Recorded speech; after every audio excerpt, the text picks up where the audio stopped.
Well, that's not good. I wonder if I'm live. I've got a spinning beach ball. But you never know, do you? So hello, if you can hear me. Let me know in the chat. Oh, what a nightmare. Oh, it is telling me I'm live. Excellent. That doesn't mean I am though, does it? So I'm waiting for Mike. Frantically waiting for the thumbs up. Oh, indeed, I'm live. Oh, it's one of those days. But as I always say, if it's a catastrophe in rehearsals, it'll be grand. So we'll just have to wait and see. Right, I can see comments. I can see we've got 11 likes. Excellent. Let's try and get that up to 100 today. Because last week, oh no, not so many, just saying. So who do we have? We have Tish, we have Jamie, we have Renee, we have Annie. Who else? I don't want to miss anybody. Hello, Karen. I'm going back up here. Jay Roberts, hello. Hello, Pac-Manked 7384. Oh, Connecticut. And apparently it's cold. Hello, Mike. Excellent. I think we have a full house. Right, good. Hello, Lady Patty. I'm glad you can hear me. I've got weirdness going on with my computer. I've got a process running wild. And then I tried to go live and that took all day. But apparently I'm live, so let's get on with it. After quite a few sessions that have been, what should we say? Fun, but heavy. We got a fun one today. Totally fun. Just fun and games. Right, let's see if everything is moving. It is. Excellent. Right, we're broadcasting in HD. Make sure you're watching in HD. YouTube does weird things. So you need to get the flash in the lower right-hand corner. While you're down there, there is that like button. So you could always hit the like button as well. So let me just move this so I can see what's going on. Excellent. Right. So if you don't know me, I'm Elaine Giles, long-time Affinity user, long-time design app user as well. I was using Photoshop in the 90s. That's frightening, isn't it? Now, everything I talk about today is just as relevant for Windows as well as Mac. However, iPad, we are still waiting. But, you know, I live for the day that I'll be able to say, whoa, it came out this week. But that's not this week. But what do we have today? We have fun and games in Affinity. So, I'll be making printables for Tic Tac Toe, dots and boxes, Battleship. We had a debate, didn't we, Mike, whether it was Battleship or Battleships. Let me know in the chat what you think. General consensus online, Battleship. But it was Battleships when I was a kid. Then I've got a word search. Then I'll be doing more than one Sudoku. A crossword that if you're on my mailing list, you've already seen. Then a maths crossword. And we have a bonus. A PDF of all of those for your playing pleasure. I'll also show you how I put together the entire book that I'm giving you as a PDF. And then we'll have Q&A. Now, in relation to Q&A, put your questions in the chat as we go. We'll collect them ready for the Q&A at the end. If you can remember, please put a Q at the beginning. It just makes it a little bit easier to do all of that. And if you can give me a little bit of context in terms of what your question is about. Sometimes it's really obvious. Sometimes you're talking about a dialogue box and we're not quite sure which one you're talking about. So just let us know. Right, we love to read the chat and I know it's awfully busy in there, but please keep it friendly. I am not affiliated with Canva nor Affinity, never have been, customer of both, and that is it. One thing I wanted to mention first is something that I'm working on at the moment, which is Microsoft Publisher is going away. And as I announced last week, I'm going to have a cohort-based training course called Life After Publisher. And this will get you as fast as possible from Microsoft Publisher to Affinity. And if you would like a free FAQ guide, then sign up for the waitlist for that, which you will find at elaine-giles.co.uk/life-after-publisher-waitlist. If you have been using Affinity since forever, it's probably not for you. But we do have a lot of people who are watching either with us live or watching on catch up who are moving from Publisher. And if that is you, then that is made for you. But let's get back to today and fun and games. Now, it is printables, but you might think, well, I'm not going to make a puzzle book. No, maybe you're not. But the very first document I ever made in Affinity Publisher back when the beta came out was a magazine for, well, a promotional thing for a summit. And at the back of it, I put some Sudokus and a word search, just for fun.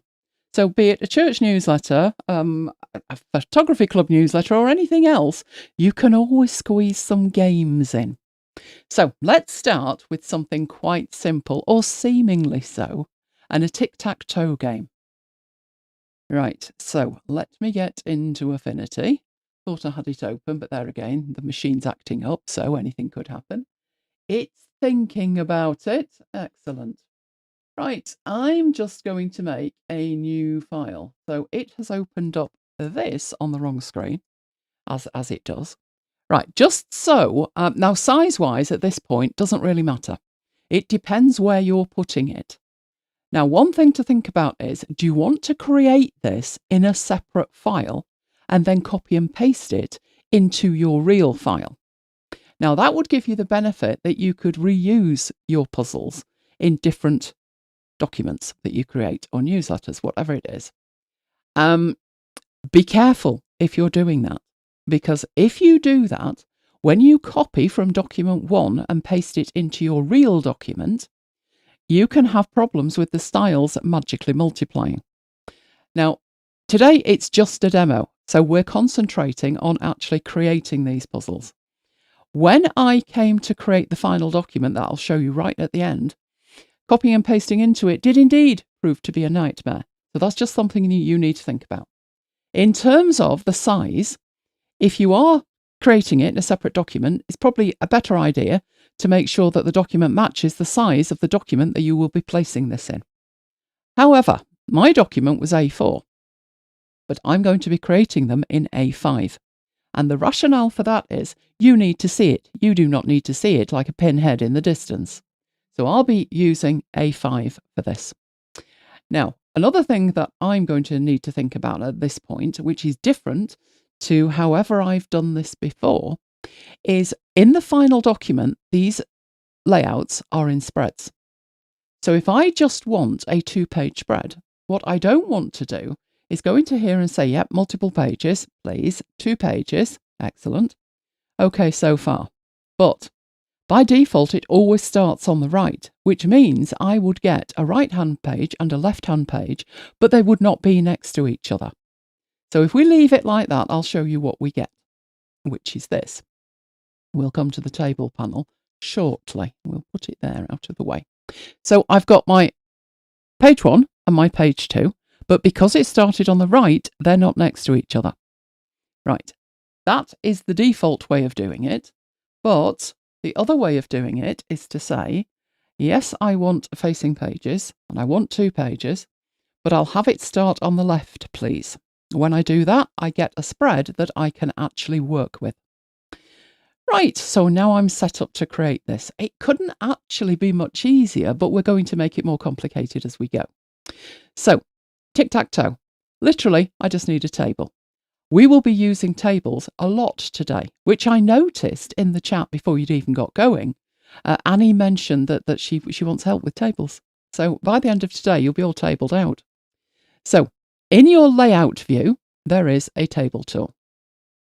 And obviously, tic-tac-toe, I need that to be 3 columns by 3 rows. And that does give me 3 columns by 3 rows. But the problem with that is they're not an equal size.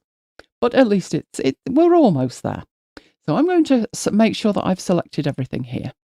And then with the table panel, now if your table panel is not showing, you need to go to Window and somewhere down here, Table, we have Table and Table Formats. And we're going to be using Table.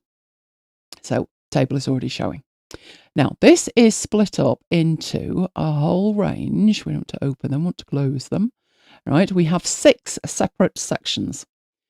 Going from the top down, the frame refers to the entire table. So if I wanted to put insets on it, this would be on the entire table. If I wanted to put a fill on it, it would be on the entire table. The next one down is stroke and fill, and we'll be spending a lot of time in there. This allows you to format individual cells. Then the next one is the cell itself, or whatever cells multiple you have selected.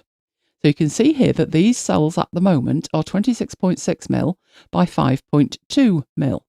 It would probably be better in here if these were, let's see what 15 looks like. Just about right. I reckon we could get away with 15, maybe even 12. So I'm going to see what 12 looks like. That's probably better. So all I've done with that is make sure that I have a selection, and then with that selection, I've gone into the table panel and I'm using the cell section to set this up. Everything else is the default at this point. So that is what that table looks like. And you might say, well, we can get away with that. Don't need anything else, that'll do. It would. You could obviously do Tic Tac Toe in there, but you might as well have it formatted properly. So the confusion with the formatting in the table panel is the order that you do it in. And bad words were said literally before we started when I found a mistake and I had to fix it in 5 places. And the mistake was not me. It was the app. Sometimes you do everything in the right order and it still doesn't work. The easiest way to start, the most efficient way to make sure that hopefully that doesn't happen, is do not in here try and work with what we've got, which is this table has default borders on it. This isn't just showing you where the table is. These are actually borders that have been applied. You can see that because in the stroke and fill section, this option, which is all borders, is enabled, and it has a cell border of black and a width of 0.2. Right, so just so we don't have that interfering with anything that we might want to do, I'm going to select the whole thing, make sure I've selected it all, and turn them off. Now, there is a table there, but because it doesn't have a stroke around it, we can't see it. We can when we click it. And if I know that isn't going to work. Right, so there we go. That is our table. Now I'm selecting the whole thing. What does a Tic Tac Toe look like? What was different between what we want and what we had? And it was the border around the edge. So this one will enable us to add a stroke everywhere you possibly can in that table. Now the one on the left will give us an outside edge, and the one in the middle will give us the inside borders. And in this case, we don't want a border around the edge, we want it on the inside. When you make a selection with this, it lights up in here with the dark colour as you see it, where you are going to apply your border.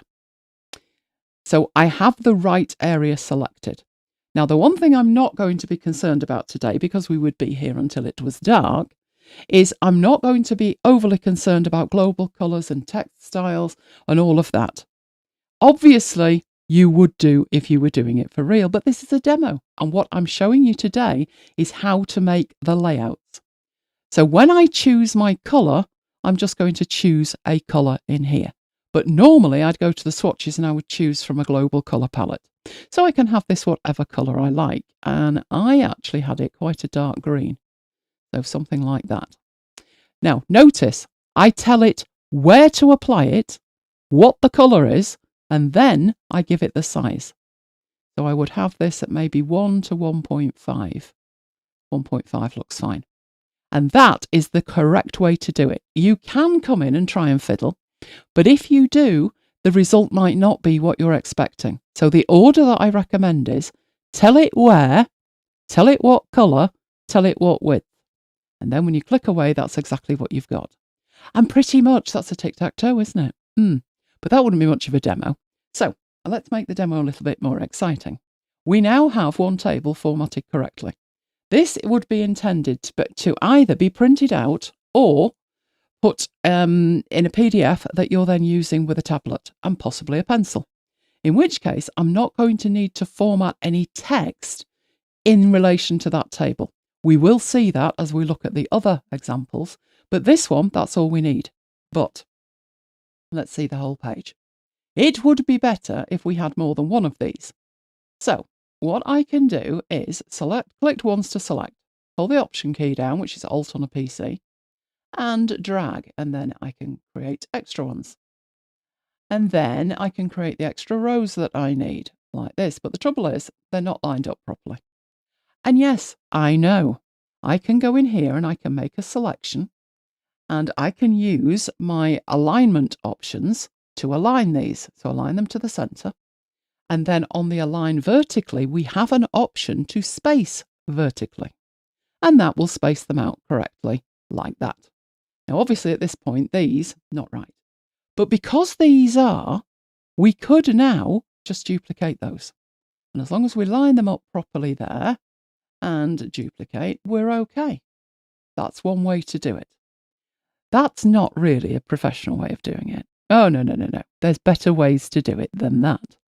Right, so let's keep one of these and get rid of the rest. Right, a much better way to create a layout in those terms is to go and get another table. And just draw it out. Doesn't matter how many rows or columns it's got, because I'm going to fix that by clicking on the end and saying I want 3 columns. And in terms of the number of rows, I think it was either 4 or 5. Let's go for 4 and have a look. It was 4. Right. So with the correct number of cells, what I would then do is scale it. So I'm going to pull that down like that.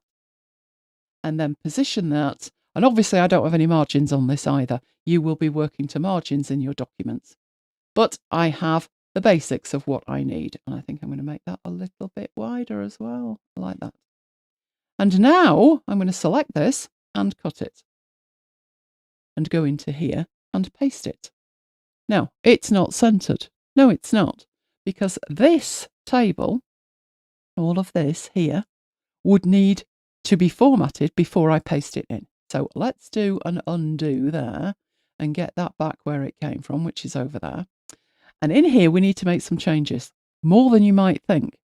We obviously need to select all the cells and make sure that the content is aligned both horizontally and vertically. But we need to do more than that, because this table is just for layout. And again, it's got the default stroke on it. So we don't want a stroke on any of that. We want to format all of it. Colour doesn't matter at this stage, because I'm just going to turn it off.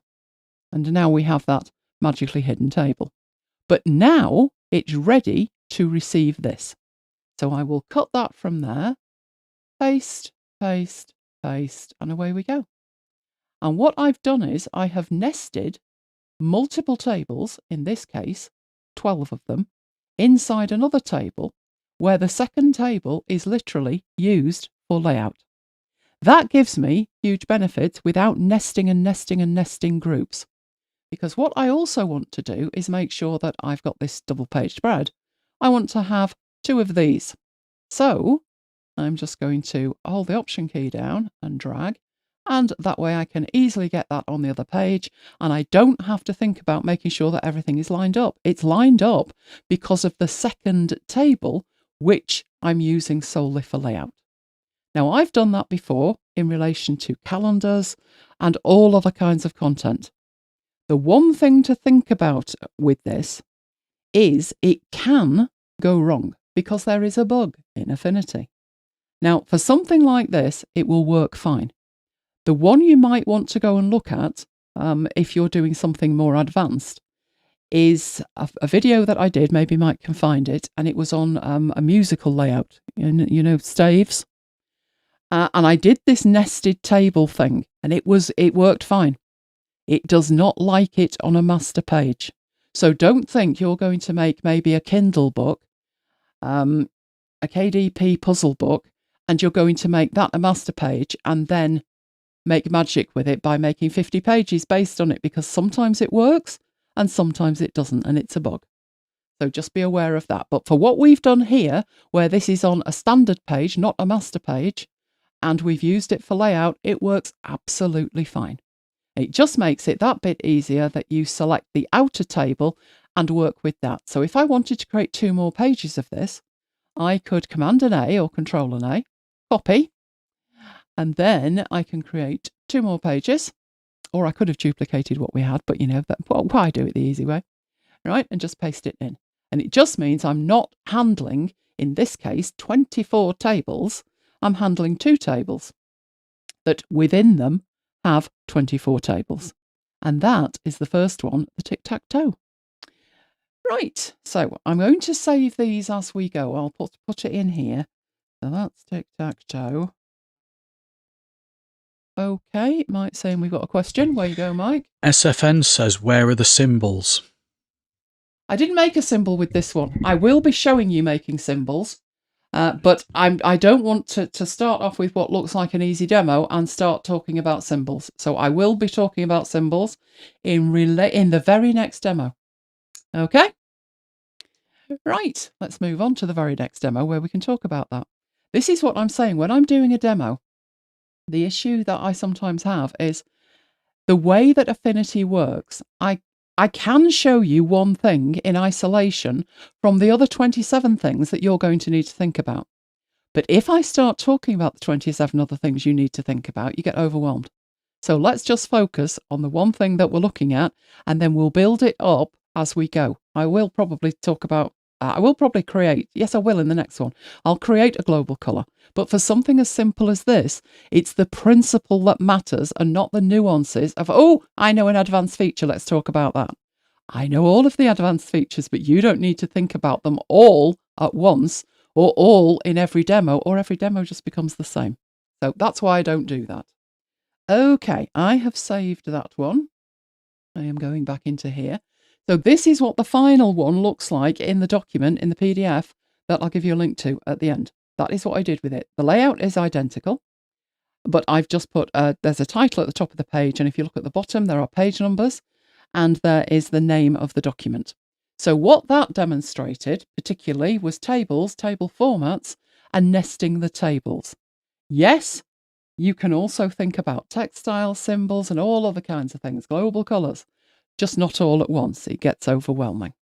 Right, so the next one is dots and boxes, and this one will show different features, although we do have a table involved. So let's hair off and look at that. Now, the dots and boxes one, I think I did make it. I made all of these spreads. So in here, because I am just making a new file, I've closed the other file entirely. Right, now you may say to me, well, yeah, but I want all these puzzles in one file. If you do that, you are going to have to be aware that the formats, either the text style, the table layout, it remembers the last one that you created. And the reason that I'm putting these in separate files today is that I don't want to constantly be having to reset things as we go. It will reset automatically because it's a new document. Now, I choose to do that because it's a demo and because I don't want to confuse people. That's why I'm doing it. But most of these, why have you just disappeared? I did not click anything. Right, that's better. Right, most of these are going to be double page spreads. Even this dialog box remembers the last thing you did. So the last one I had was A5 and it started on the left and there was 2 pages. But notice, if I say, oh, I think I want this one A4, and then I say, no, I don't want it A4, I want it A5. Notice what's happened. It's totally reset it. So it only remembers it until you click on one of the others. And you may be clicking on one of the others just to check the size or something. And when you come back here, you're like, what happened? Well, it's reset itself. So I would then have to say that, yes, I want multiple pages, I want 2 pages, and I want it to start on the left. It will remember that until I click one of the others. So I'll create a document based on that. And this one is the dots and boxes, isn't it? No, yes, dots and boxes. Not a game, to be honest, I've actually played, I'll be honest. But what I'm going to do in here, this was because, you know, Mike, it's very sad. I was an only child. So anything that demanded another player, I was lost. But there again, yeah, that's just my sad childhood. Right, so I'm going to make a table. Now notice again, I don't care what size the table is. I'm going to be typing this in. And I happen to know, because of the size of A5, that this needs to have 14 by 19. So I will put in 14 there, and this one I will put in 19. Right, and once I've got that, it's a matter of getting them to be the right size. And the right size, there isn't really, as long as it looks all right and they're square. Right, so to make sure that they're square, what I'm going to do in here, well, that was a good guess, wasn't it? That's never worked in rehearsals. They're both actually 9.2. So that worked perfectly. But normally what you get when you scale it yourself is something like this. That this is 9.2, but height-wise it's 9.8. Now, it would probably make sense here to have this 10 and 10, wouldn't it? That way the maths works out very nicely, which is very important in here. So I'm just going to place that in the middle of the page. Now, with the dots and boxes one, it is very important that we have a number that calculates nicely, because if we don't, Affinity starts hallucinating and doing things wrong. But this is going to be done right, I promise. So we have our table. Now, at this point, we're not actually going to do anything else with the table.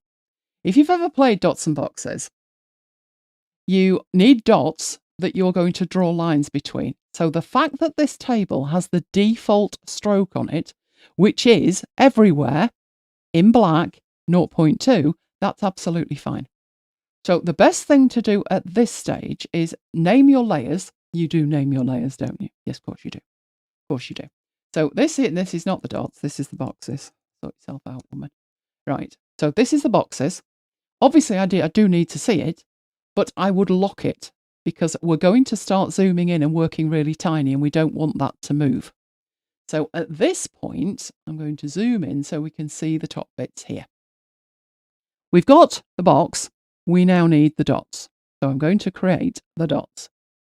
Now, I could do this in many different ways. And what you would probably be thinking of is I'll use the ellipse tool and I'll hold the shift key down, and now I've got a dot. And you have indeed got a dot. And I'll move it so it's in the right place, which means the centre of the dot is at the intersection of the cell. Right, that's fine as far as it goes. But you'll give yourself less work down the line and more flexibility if you do not use the ellipse. So let's forget that. If you came into the shapes and chose the rounded rectangle, right, and we'll do the same, hold shift key down, this would mean that you can have it looking round, but if you wanted to change it, you could also have it square, just by changing the shape. So we'll say we want it as a dot. We will make that dot, at the moment it's 3.3. 2 should be enough, to be honest. We don't need it that big. And put it into position. Now, at the moment, its anchor point is the top left. It would make sense to change the anchor point to the middle. Now, the only difference, as far as we're concerned, by moving the anchor point is, you look at this, it said the x coordinate was 151 and the y coordinate was 9. But we know that this starts at the 10 mark. So if I change it to the middle, move the anchor point to the middle, I can see that that is at 10 and I know it's correct. So that's why I've done that. Right. The other thing to think about at this point is adding a global colour. So we're starting now, although we're still working with tables and it's still fun and games, we're adding in extra features. So at the moment, we have no document palette. You can add a global colour in one of multiple ways. I will do the way where I go and add a global colour from the drop-down of the swatches panel. And we will have this, let's make it a hideous pink colour. That way I can change it. So let's hideous pink. Now I would call this dots. Or dot, doesn't matter. Right, at this point, notice this is where you will go wrong. You'll have created that global colour and you'll be thinking, right, I'm good, and away we go, because you probably had it in here to start with. Notice that the way I chose to do it, I didn't apply it to this first, because it wouldn't have applied it anyway, but it would have been pink, and it would have made me think it did. At this point, I know my global colour is not applying to that because it's grey. So I'll go and apply the global colour to it. Right, at this point, I'm going to convert that to a symbol. Now, there's a couple of ways of doing that. Normally, you would do that in vector mode. And notice I have my symbols panel open. But it can be done if you are in layout mode, just by turning the symbols panel on. And you can see that my symbols panel is nested with the table panel because that's what I'm demoing today. You will find all of these available from here. Is it vector symbols? There we go. So you'll find it under there. Right. Before I create a symbol from this, it makes sense to give it a name. This is a dot. So whatever I call it in here is what my symbol will be called when I create it. So create symbol. I now have a symbol. This is like a master copy that when I duplicate it, it will be an exact copy, and then I will show you what you can do with that. But we need to notice some changes over here. Right, before I made it a symbol, so that's what it looked like, it was a shape. It was a dot, it was a single layer.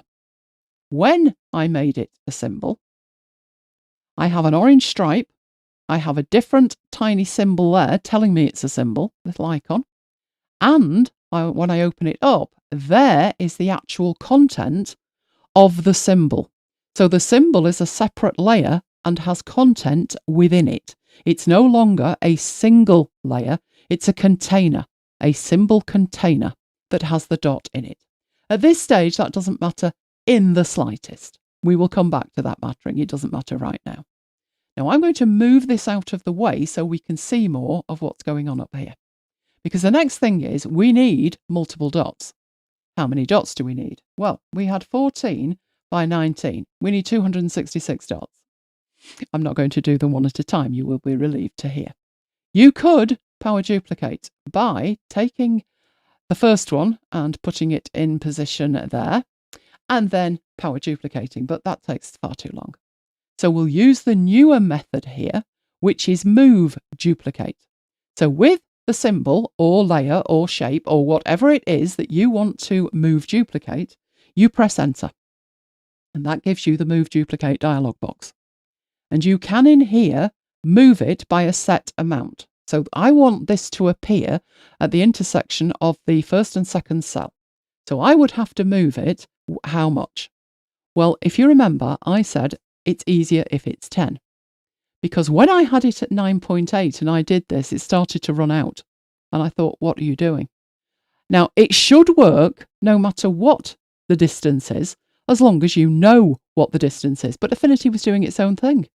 So make sure when you do it, make it easy for yourself and make it easy for Affinity that you do that. Why are dialog boxes vanishing today? Didn't even have my hand on the mouse.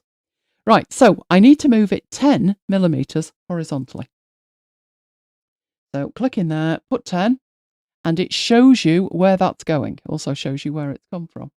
I've noticed something else weird has happened, which is it's applied the opacity because that wasn't focused. So let's do that again. So it doesn't do that. Right. So it's showing you where it was. It's showing you where it's going. But I don't want to actually move it. I want to create copies of it. And that is what the duplicate option at the bottom is for. So now the original one stays where it is and I have one copy. But how many copies do I want? Well, 14. Because I've got 14 columns. And as I put 14 in, you see what happens. It zooms across here and we've got all 14. Now, at this point, you may be thinking, yes, and we also need 19 copies vertically. Let's put 10 in the vertical and do that. No, let's not do that, hey. This is why that shortcut, nice idea, won't work. Let's say we want it moving by 10. It does it both at the same time. It moves it horizontally and vertically and you get them on a diagonal. That's not what you want. You're just going to have to accept you're going to have to do this twice. So I will undo that. I will go back into here and now I need to move it 10. So I've got my 1, but I need in my duplicate, I need 13 now, not 14. Right, let's check that that's okay. That looks absolutely fine and okay. We now have multiple dots that taken together are making our row. Just for organisation's sake, I would group those and I would notice there that that is a row. That's a row of dots. Then, with that selected, I press enter, back to move and duplicate. This time, I do want my vertical by 10. I do want to duplicate it, and I do need 19 copies. So let's check in here. Absolutely perfect. And that is how you create 266 dots really quickly. Now, looking at that, not bad. The dots look mighty large to me.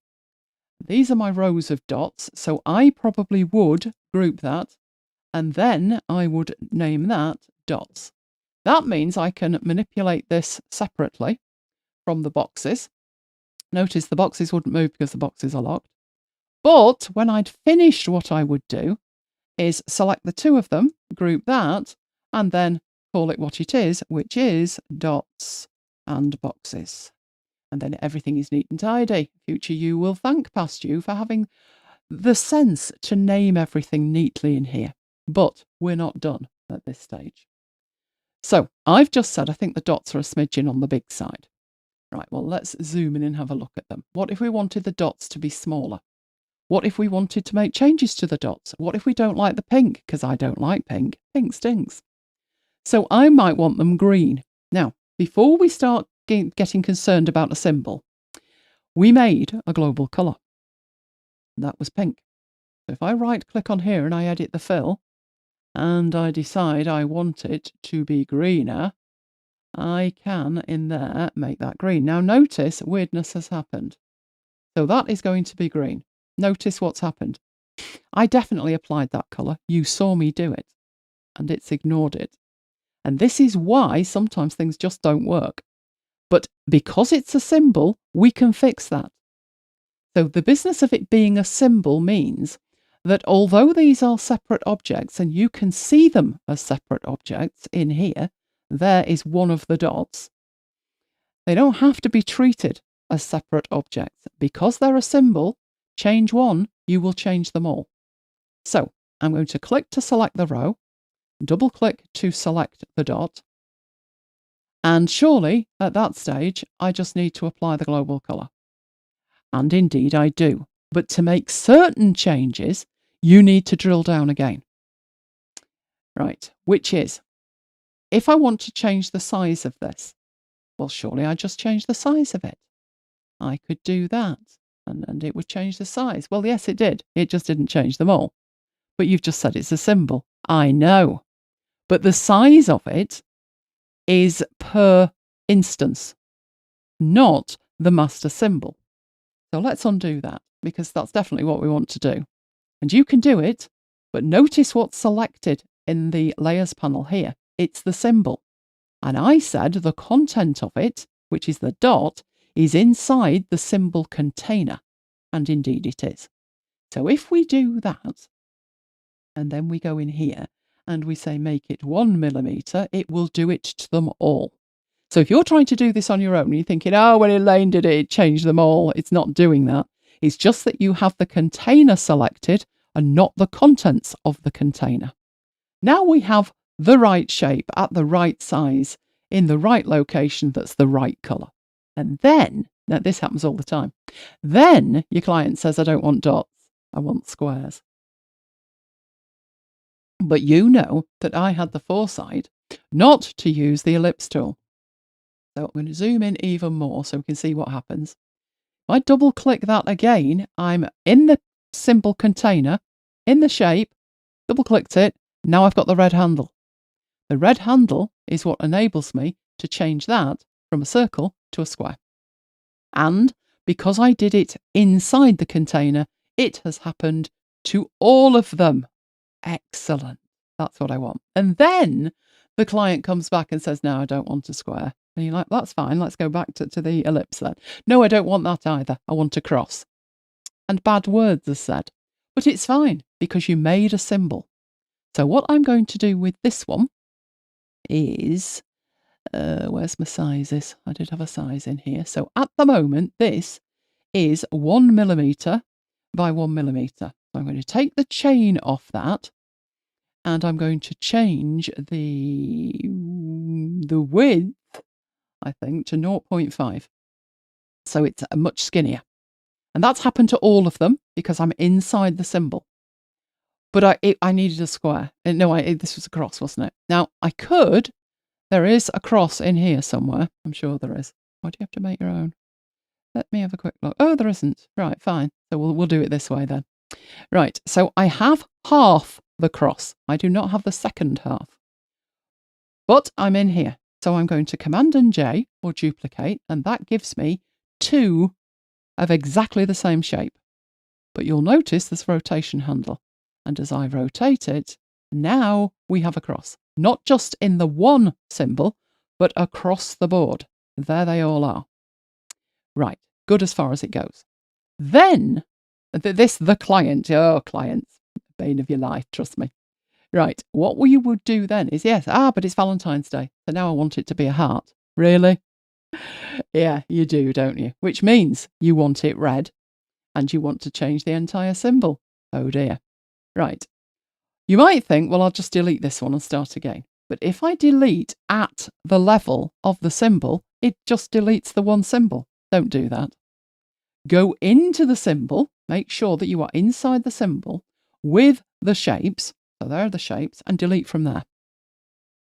Right, you are not deleting the symbol at that point. You will notice they've all vanished, but it's a container that uses this icon that's saying, whoa, there's nothing in here. No, I know, but there will be in a minute. Right, so I'm going to come back to the symbols, and we do have a heart, don't we? There is the heart tool. Making sure that I put it in the right place, which is inside there. Right, I'm going to draw out a heart. And there we have a heart. Right. Now, that didn't work, did it? I've only got one of them. Don't panic, not at this point. Right, let's get it in position. Right, which is about there, I do believe. There we go. I think that is. Are you spot on accurate? Your height is 2, your position is 10. That's where you need to be. Right. Before I do anything else, because obviously that has not worked, inverted commas, it will do, I'm going to change the colour here. So let's edit that fill, and let's take that fill up to red. So we have a red heart. That will do. And then all I need to do with this shape that you can see has no orange stripe. So it's not in the right place for the symbol. You drag and drop that into one of the symbols, doesn't matter which one. And now everything has hearts on it. Oh, and who's puking up there? Not even Valentine's Day yet. But there you go. That's what it looks like. And the last thing I need to do at that point, there's my dots and boxes grid, is hold the Option key down, or the Alt key, and drag and drop that. And I get a copy of it on the other side, and there is my layout. Simple as that.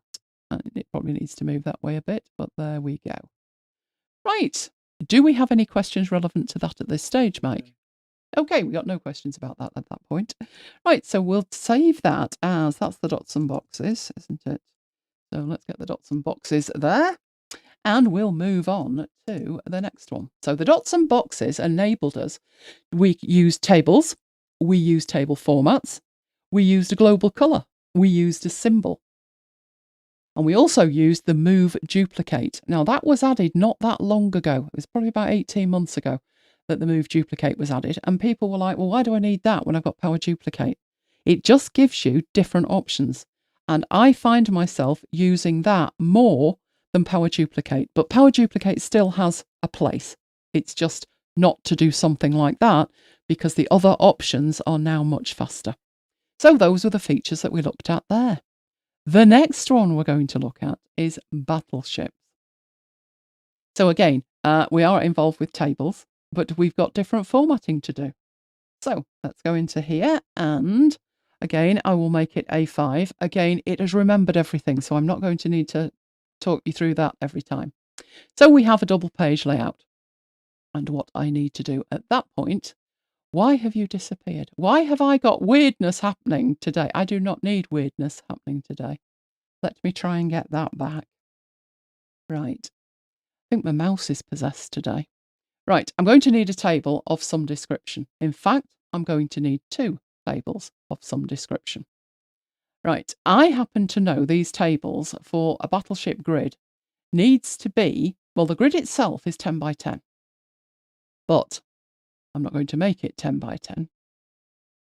So I'll do this the same way as I've done it before, which is click and type 10.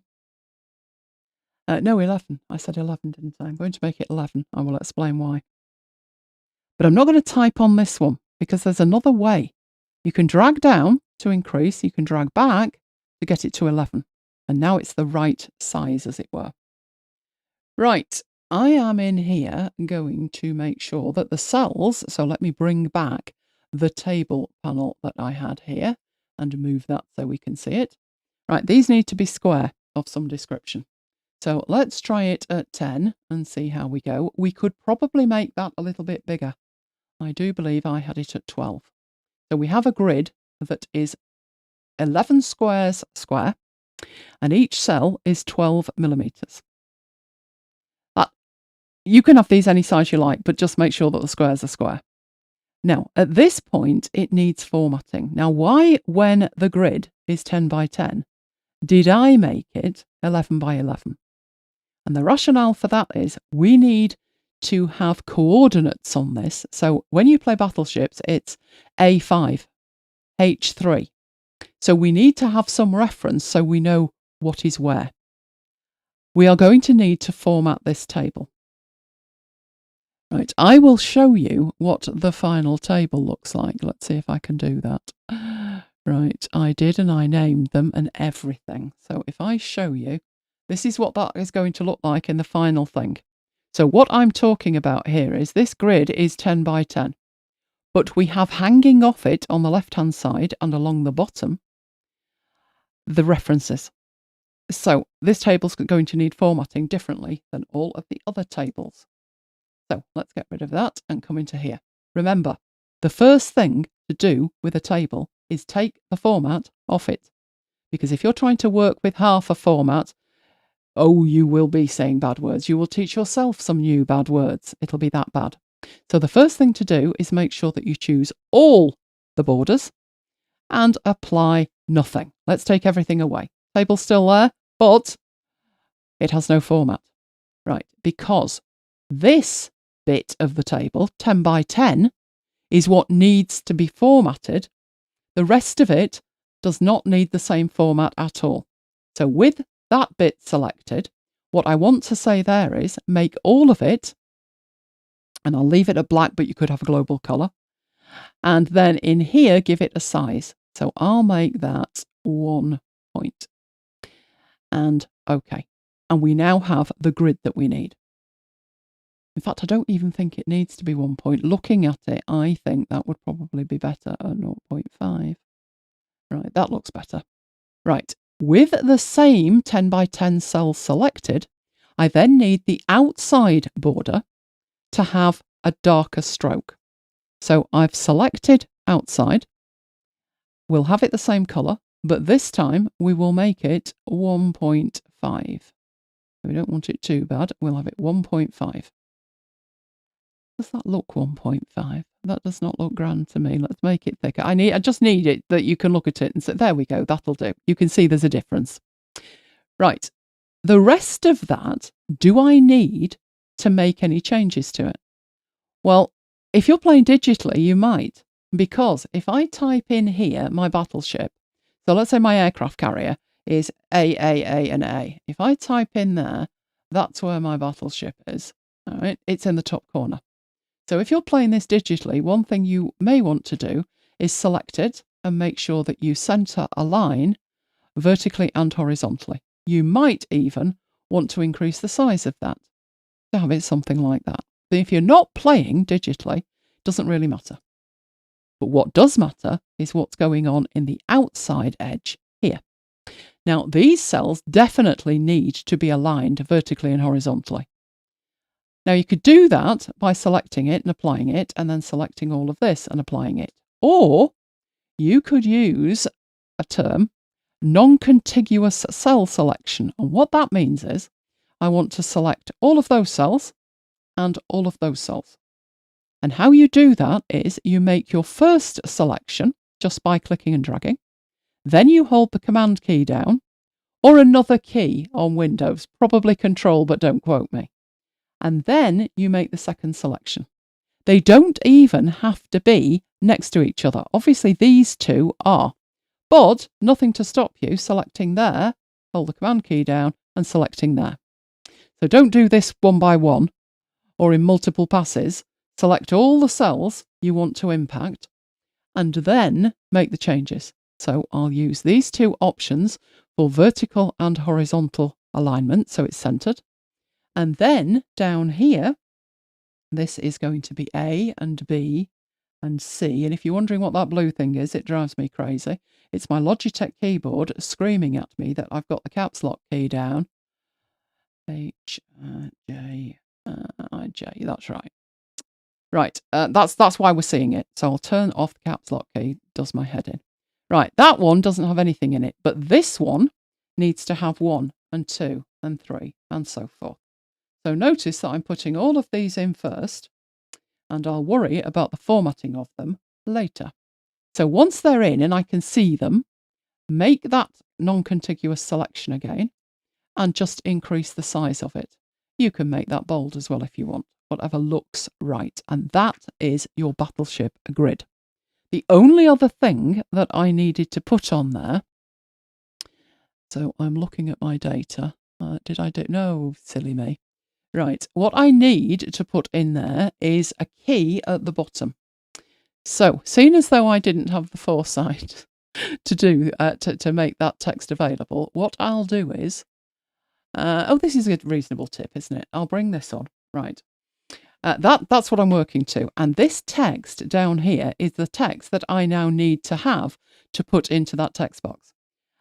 Now, I could in here click and select. It didn't get the D at the end. It's not going to pick the D up at the end. I could start from the top and that would work. So I could select it that way. Another option I've got is an app called Text Sniper, which I can enable and draw around text and it will copy that to my clipboard. So that wouldn't even have to be selectable to be able to do that. Just showing you where I got that from. Let's put that back over there and get rid of it and come into here. So I'll add a text box. We will draw a text box out. With my text boxes, you may be looking at that and thinking, whoa, what's that? Which is when I click into my text box, there's a ruler at the top of it. That is not on by default. That is this crown icon at the top. If I toggle that off, you don't see it. That's the default view. But it's actually quite handy to have that on so I can see where centered is and where all my tabs are. That's what I want. So I'm going to paste that in there. That was the text that I copied. There it is. At this point, I would probably want that text to be centered like that. If I were putting that in there, you will notice from the original, well, it didn't look like that. The original was aligned beautifully. So actually, instead of a text box, you could put a table in here. Doesn't really matter. I'll leave it like that because, the point of the demonstration is the grid, not handling the text. But in here, what I would do is have some spacing at the top, which you could do by putting in a hard return. But that has had a knock-on impact that stuff has disappeared off the bottom. So then I need to make that bigger. So actually laying something out like that with an extra carriage return at the top isn't really the best way to go. But notice that in the original one, I had a border on it. So if I were doing this in a table, it would be beautiful. But if you wanted to do it in a text frame, you can still do it. Right, all you would need in here is to see your text frame panel. So there's my text frame panel. We will pop that in there. The other side of the symbols. Are you going to go the other side of the symbol? Well, that'll do. Right, text frame. So what I'm going to do with my text frame, this is the text frame selected. Notice there's no fill. There's also no stroke. But I want it to have a stroke. So we'll have it with a black stroke. Doesn't need to be that thick. So we'll make it 1 or 0.5, one or the other. We'll try it at 1. And now you can really visualize what the problem is with the text. It's far too close to the top. But don't use the dirty hack method of I'll just put a carriage return in and it's done. Because if you change things in the future, that could end up looking horrific. And you think, what happened there? I didn't do that, but you did. Right, what you can do is use the inset, which is in the general section of the text frame. And you could say, put an inset at the top. So you do need to select it first. And then you put the inset in. And that is the proper way to do it. You've also got insets on table cells, but we'll look at that shortly. So that is just putting it in as text in there. And a tip about giving yourself space around it. You would also then need in here another one of these grids. So duplicate that over to the other side And the only thing I'd need to add here is another little key, which would say that an X in the box means it was a hit and a 0 means it was a miss. These are your ships and these are your opponent's ships. And yes, as that poor single child, no siblings, I did have a Battleship game. I insisted I got it for Christmas and ended up playing against myself. Oh, it was sad. It was. So that's the Battleship one. Let's save that as Battleship. There. We will close it. We will go back into here. So that was what the original is going to look like. So when I was prepping in a file that had a lot more going on than what I'm showing today, because I'm showing you the basics of making the games. But in that one, you can see it was green, so I had a global colour. The bottom bit where the aircraft carriers are and the battleships, it was a table, so I could get the alignment beautifully done. And obviously, the background is coming from the document. And as I have promised, I will show you the full document at the end. But we're going on to a really big one next, which is the word search. Oh, who wants to see me type all these letters in? Let me know in the chat. I know you don't. I know you don't. So let's look at the word search. So again, I'm going to need a new file. And again, it will remember everything because I want a double page spread. I'm going to need a double page spread for this one because I will need... It's disappeared again. Oh, what on earth is wrong with it? Come back. Come back. Right. Okay. So I'm going to need quite a large table. And the table that I'm going to need is 17 columns by 20 rows. So again, there's multiple ways for you to do this. I'm just going to do the quick way, which is type it in. So my 17 columns are going in there. And my 20 rows are going in there. And then I will scale it. So put it where it needs to be. Scale it up. Yes, these need to be square. So with the table selected, I'm going to go into my table panel. Now, if you're like me, you had the text frame active, you might think, oh, where's the options gone? Because it does look very similar. Just make sure you're in the right panel. And in here, size-wise of the cells, the moment they are 8 wide and 9.7, could we take 10 and 10? I don't think we could. I think it's going to be a little bit too much. Oh, it fits one way, it doesn't fit the other. Okay, so we won't have 10 and 10. We'll try 8 and 8. Right, does 8 and 8 fit? It does. So there we go. Now, what I then need to do is place the letters. So I need to put in here, every cell needs to have a letter in it. That's how word search works. Right. I could type them in. We'd be here a while. Let's do the maths. 17 times 20. Oh, 340 letters need to be put in there. Right, there's a much faster way. Before you do this, you need to make sure that you have the right things selected. So you can select the table, but a more visual way might be to say all of the table. Right? So either way will work. You either select the entire table or you select all the cells in the table. And then, instead of typing them in manually, you go to File and down to Place. And in my dialog box here, you can see here's the word search. There is the word search text. It's a text file with the letters in it. I will show you what that text file looks like before we bring it in. So I'm just opening that up, and that is what that text file looks like. There are 360 odd characters, and each one of those letters I want putting in a cell, preferably the right one. Now, what we have in here is a capital letter, followed by a tab, followed by a letter, tab, and so forth. So the format of that is correct to correctly place those letters in that table. Now, we've placed text before. We've usually placed it in text frames, but this is much better because for tables, this is much faster. Right, so I've selected that file. I will open that file and it will populate the table absolutely perfectly. Now, did I need to do anything before I did that? No, I think I can get away without. Right, so with it in here, obviously the placement is off. But that's a simple matter of making sure that I've selected it and that I've centered it vertically and horizontally. Right, that is pretty much it for a word search. I would probably, just for formatting's sake, select the whole thing and apply a thicker border to the outside of it. Apply a stroke of maybe 1.52, something like that, Now, at that point, that's good enough. Apart from what? What we didn't have in here was the actual clues. So we need somewhere to put the clues. Give people a clue what it is, what words they're looking for. Or they may never find them.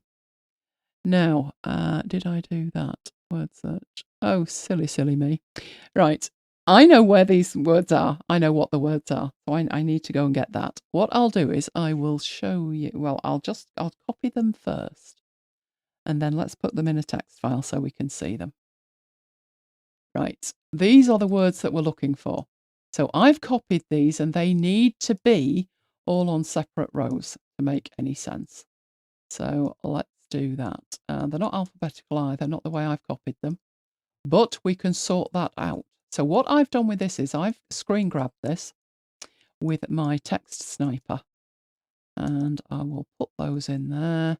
Then I will show you what I can do with this. So this is how I'm formatting it with something I've copied off the screen. Now, obviously, they're not in any particular order. Why are they not in any particular order? I had them displaying in 3 columns, and that's why they're not alphabetical. But because I'm in a text editor, I can sort the lines, and that has sorted them alphabetically for me. And all I then need to do is copy that. At this point, it would probably make sense to save that into here, into the word search, as words.txt. So the next time I do this demo, I don't have to do that bit. You just got an extra bit. Right, so it's on my clipboard. Need somewhere to put it. I'm going to put it in a text frame. Get myself a text frame and paste. Right, that has put them in. It doesn't look great.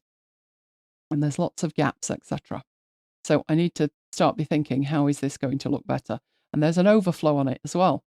But the best way I've got here is to put these in columns. And that's really straightforward. The columns apply at the frame level. And by default, we have 1. If I change that to 3, and I also want to change the gap between them to 6, so it's not quite so big, you might say, well, that doesn't look great either. But there were 21 words. So if I scoot this up, it will start to fill and then flow into the 3rd column. And at the point there that I've got 7 in each column, now it looks neat and tidy and I'm ready to go. Obviously, you can take this as far as you want in terms of formatting this text with a text style and global colours and anything else either. But there's one more thing that we need to do here, or the rest just isn't going to make any sense at all, which is, who can find a word? Who spotted a word in here already? Let me know in the chat. One screams out at me, and it was the one that you said, Mike. Oh, okay, I found Excel. I made the Excel one easy. But of course, you need to provide the solution for this. So how do we effectively provide the solution for this? Well, we need another copy of it. So at this point, that is the search grid. I would duplicate that, Command and J. Now at this point, if we look at the names we've got over here, these are hideous. So let's make sure that the one at the back is the puzzle. And this one that's on the top is the solution. Right. Now, how do we do? What do we do next? Because at the moment, I could toggle off the solution and they're just 2 copies. They are exactly the same. Right. The way to do this, if you had the solution in a text file, you could just import it. I do not. Probably you would not. So the next step is pretty manual, but I will show you what I would do with just a few of the words. Let's not do all 21, be here all day, because half the time I can't find them either. But I do know that some of them are there. So this is showing you again that non-contiguous selection. Adobe Bridge, now notice I need to be in the grid. Adobe Bridge is up there. Then I've got Zoom, so I'm holding down that Option key, the Command key or Control on Windows, and making a selection. Non-contiguous. These cells are not even next to each other. Right, Scrivener was there, and Acrobat was there. Let's find Excel for Mike. There's Excel. I also had what I spend a lot of my life in, PowerPoint. And there was one over here. Which one was over here? I can't remember now. Oh, go on. Which one's Karen spotted? Oh, yes, Affinity. Affinity was down here, wasn't it? Now, wasn't Affinity a tricky one? Yes. Now, the Affinity one was tricky because with this, I've been making selections, but they're all horizontal or vertical. And Affinity wasn't. So I have to click each individual cell there and do that with it like that. Now, once I've got a selection made, and I'm sure I had one across the top there, but that'll do. Don't stress. Oh, Obsidian. Obsidian. That was one of the others I had like that. Right. What I need to do at this point is differentiate that text from the text of the puzzle. With it selected, I am then going to make a distinction with it. I know I haven't done them all. I'll make the text, I could make the text bigger. That's one thing I could do. But that potentially would give me other problems. So I'm going to leave the text at the same size. But I'm going to make it bold, and I'm going to change the colour of it to red. Don't do that over there. That changes the background. I need to change the colour to red in here, like that. So we'll have it quite bright red. And then, when I click away, you can see the solution on top of the original grid. And you can even toggle that on and off. Now, another thing that you can do, this original puzzle, let me think, best way to do that. You can actually do this in one, because you're having the solution somewhere else, you can do it in one pass. To do that, you need to do something quite different. So I will undo that. Let's take the bold away, like that. And I'll show it you. I'm turning off the background puzzle now. If I were making a solution, another way to work that makes it even clearer is select everything first. So remember, this is just the solution. And change the colour of the text to something paler. So quite pale, like that. A pale grey. Then do your differences. So there's PowerPoint, there was Scrivener, we had Excel for Mike, we had Acrobat, we had Affinity as well, didn't we? Which was the tricky diagonal selection, of which Photoshop is one, but I'm not telling you where that is, and Obsidian. And at this point, with that selection, if I then change the colour of that to red, so go up here and make it bright red, and make it bold, it stands out even better as a solution. Now, what happens if you turn the puzzle back on? Right, so we had the solution, there's the puzzle. What happens if I put the solution on top of the puzzle? It actually, the grey overrides the black, because I can actually move this and show you. Right, if I move that, you can see it. But you'd have to use grey. Don't change the text from black by making it semi-transparent or something, because that way the black would show through. So I actually changed it to grey, which is sitting on top of the black. And that is a good way to highlight the results of that. Okay, so let's save that as a word search. I think we've got 2 left to go. So timing-wise, pretty good today. Pretty good, if I say so myself. Right, so that one was showing, again, tables, formatting tables, but also you're starting to stack tables one on top of the other. You can have the original background table there and the new table on the top of it. It also showed the text, which was for the words that you're searching for, and how to line those up. In this case, I originally started with 20. And then I thought to myself, it would be better if I'm lining these up if it matched. So take it down to something that was a multiple of 3. If you've got 2 columns, then make it a multiple of 2. And that was what I did to make it look neat and tidy. Right, the next one is a Sudoku. Let me know in the chat who does Sudoku. Mike learnt how to do a Sudoku yesterday, didn't you? It was a basic one, Mike says. It was a basic one. Right, so I'm going in here, creating the same type of document again. Right. Now, most of you will be familiar with a Sudoku that is quite large. But there are baby Sudokus as well. This is going to disappear on me now, aren't you? Oh, you're not. Excellent. Oh, good thing. Good thing. Right, let me have a look. Where are we? I said 2, didn't I? But I've got 3. I've got 3. So what I'm going to do with this is make a very basic Sudoku here. Right. So this one is not the 9x9 grid. This is 4x4, I think. Right, so we'll make it 4. We'll make it 4 that way. Drag that up to 4. You can then make these cells any size you like, but make sure that they're square. So let's make them 20x20. That way we'll definitely see it. Right, and then you need to put in here the numbers. But before you put the numbers in, think about the format. Now, how this tiny baby Sudoku works is we have 4 squares. Right, there's 1, 2, 3, 4.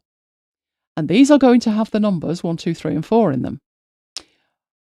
You can only have the numbers 1, 2, 3, and 4 across, and here, and within there. So we need a way with the formatting of the table to indicate that. So we've got formatting on it. Let's format it. We'll leave that format as it is, but we will add extra format. Basically, the line down the middle needs to be darker, the line across needs to be darker, and the border needs to be darker. Right, or a thicker border. So what I'm going to do with this is select the whole lot, and we have the outside selected, and we will put on there a 1.5 or a 2. Let's have a look. Let's make that a 2. Now, I need the line in the middle and the line in the middle across to be darker. So I could do that and start playing around trying to fiddle with these margins, these borders here. Don't do that. The fastest way is to select the column, the left-hand side of which is what you want formatted, and then select the left-hand edge. And in here, I'll set that to 1 so we can see it like that. And then select this row and say format the top to be 1. Like that. And we have it formatted. Then we need to start putting in the numbers. So at this point, the numbers need to go in there. I happen to know what numbers these are. So that was 1 and that was 2. And that one was 3. If I get this wrong, I'm never going to be able to solve it. Right, that one was 4 at the bottom. So let's go across here. Did we have one there? No, we didn't. It was 2 in that cell. It was 3 in that cell.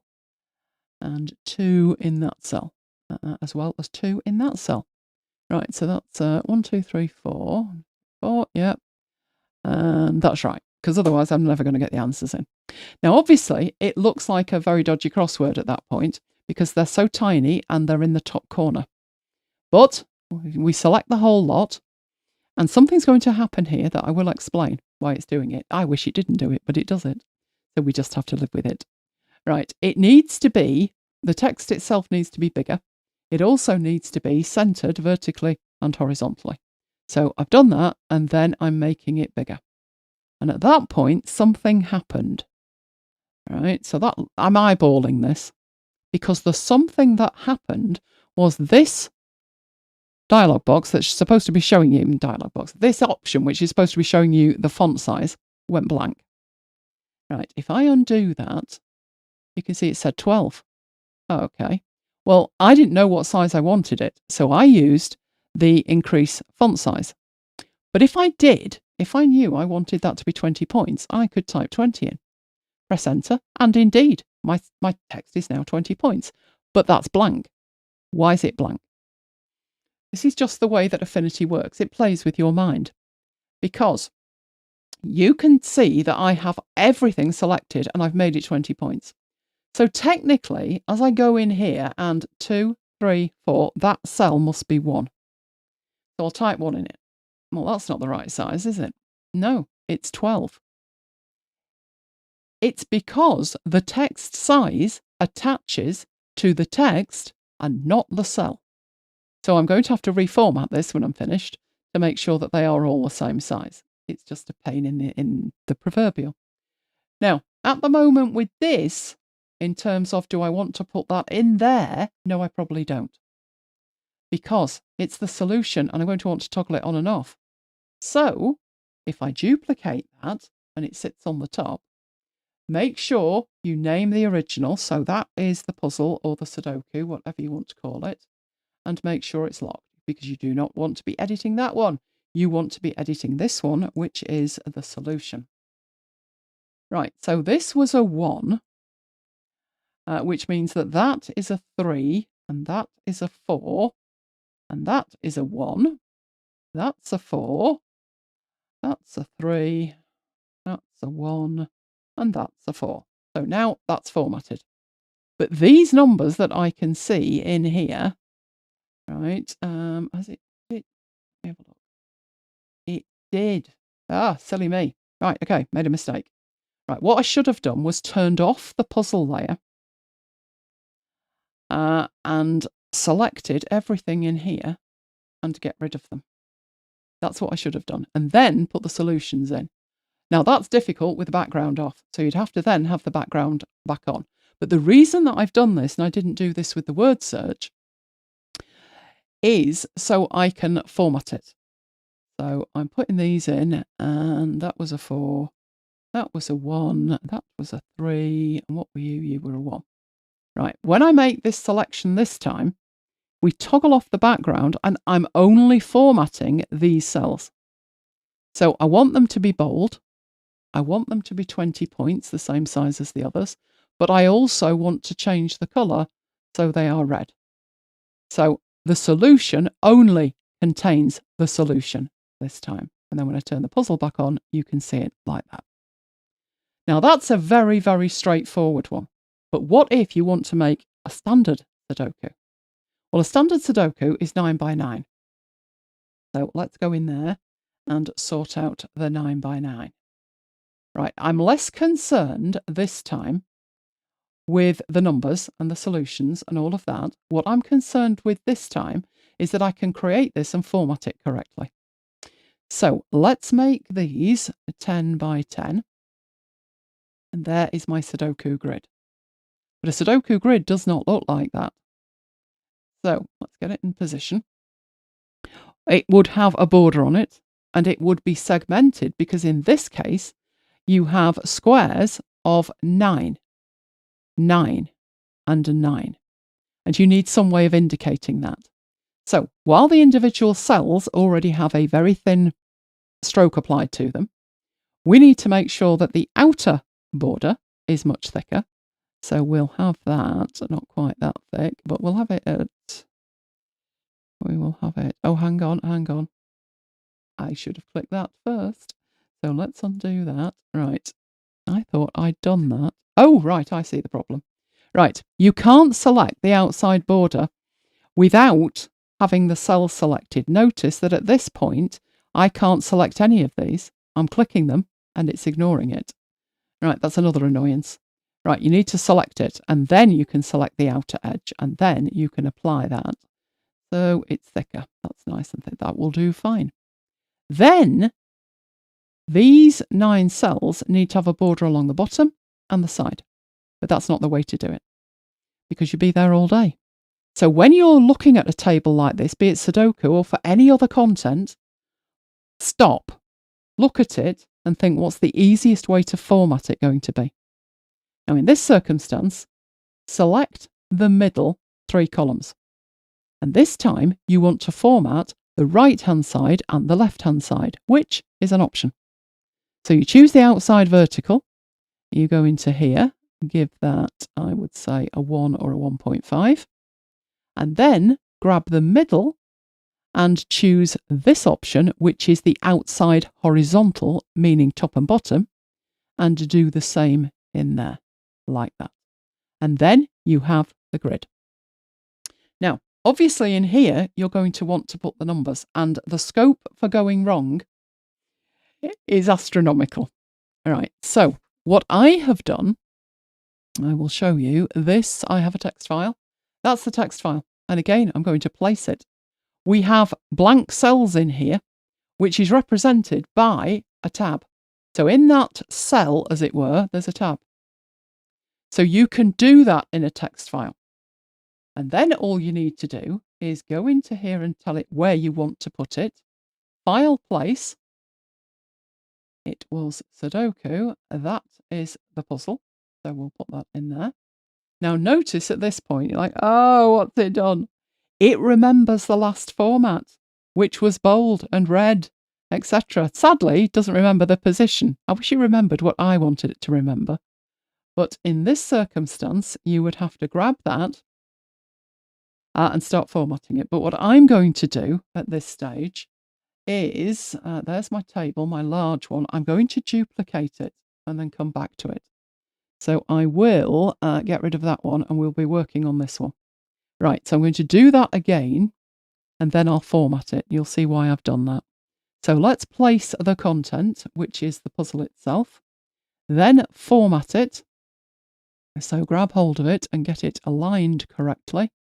We wanted that to be black and it didn't need to be bold. And that is the actual puzzle itself.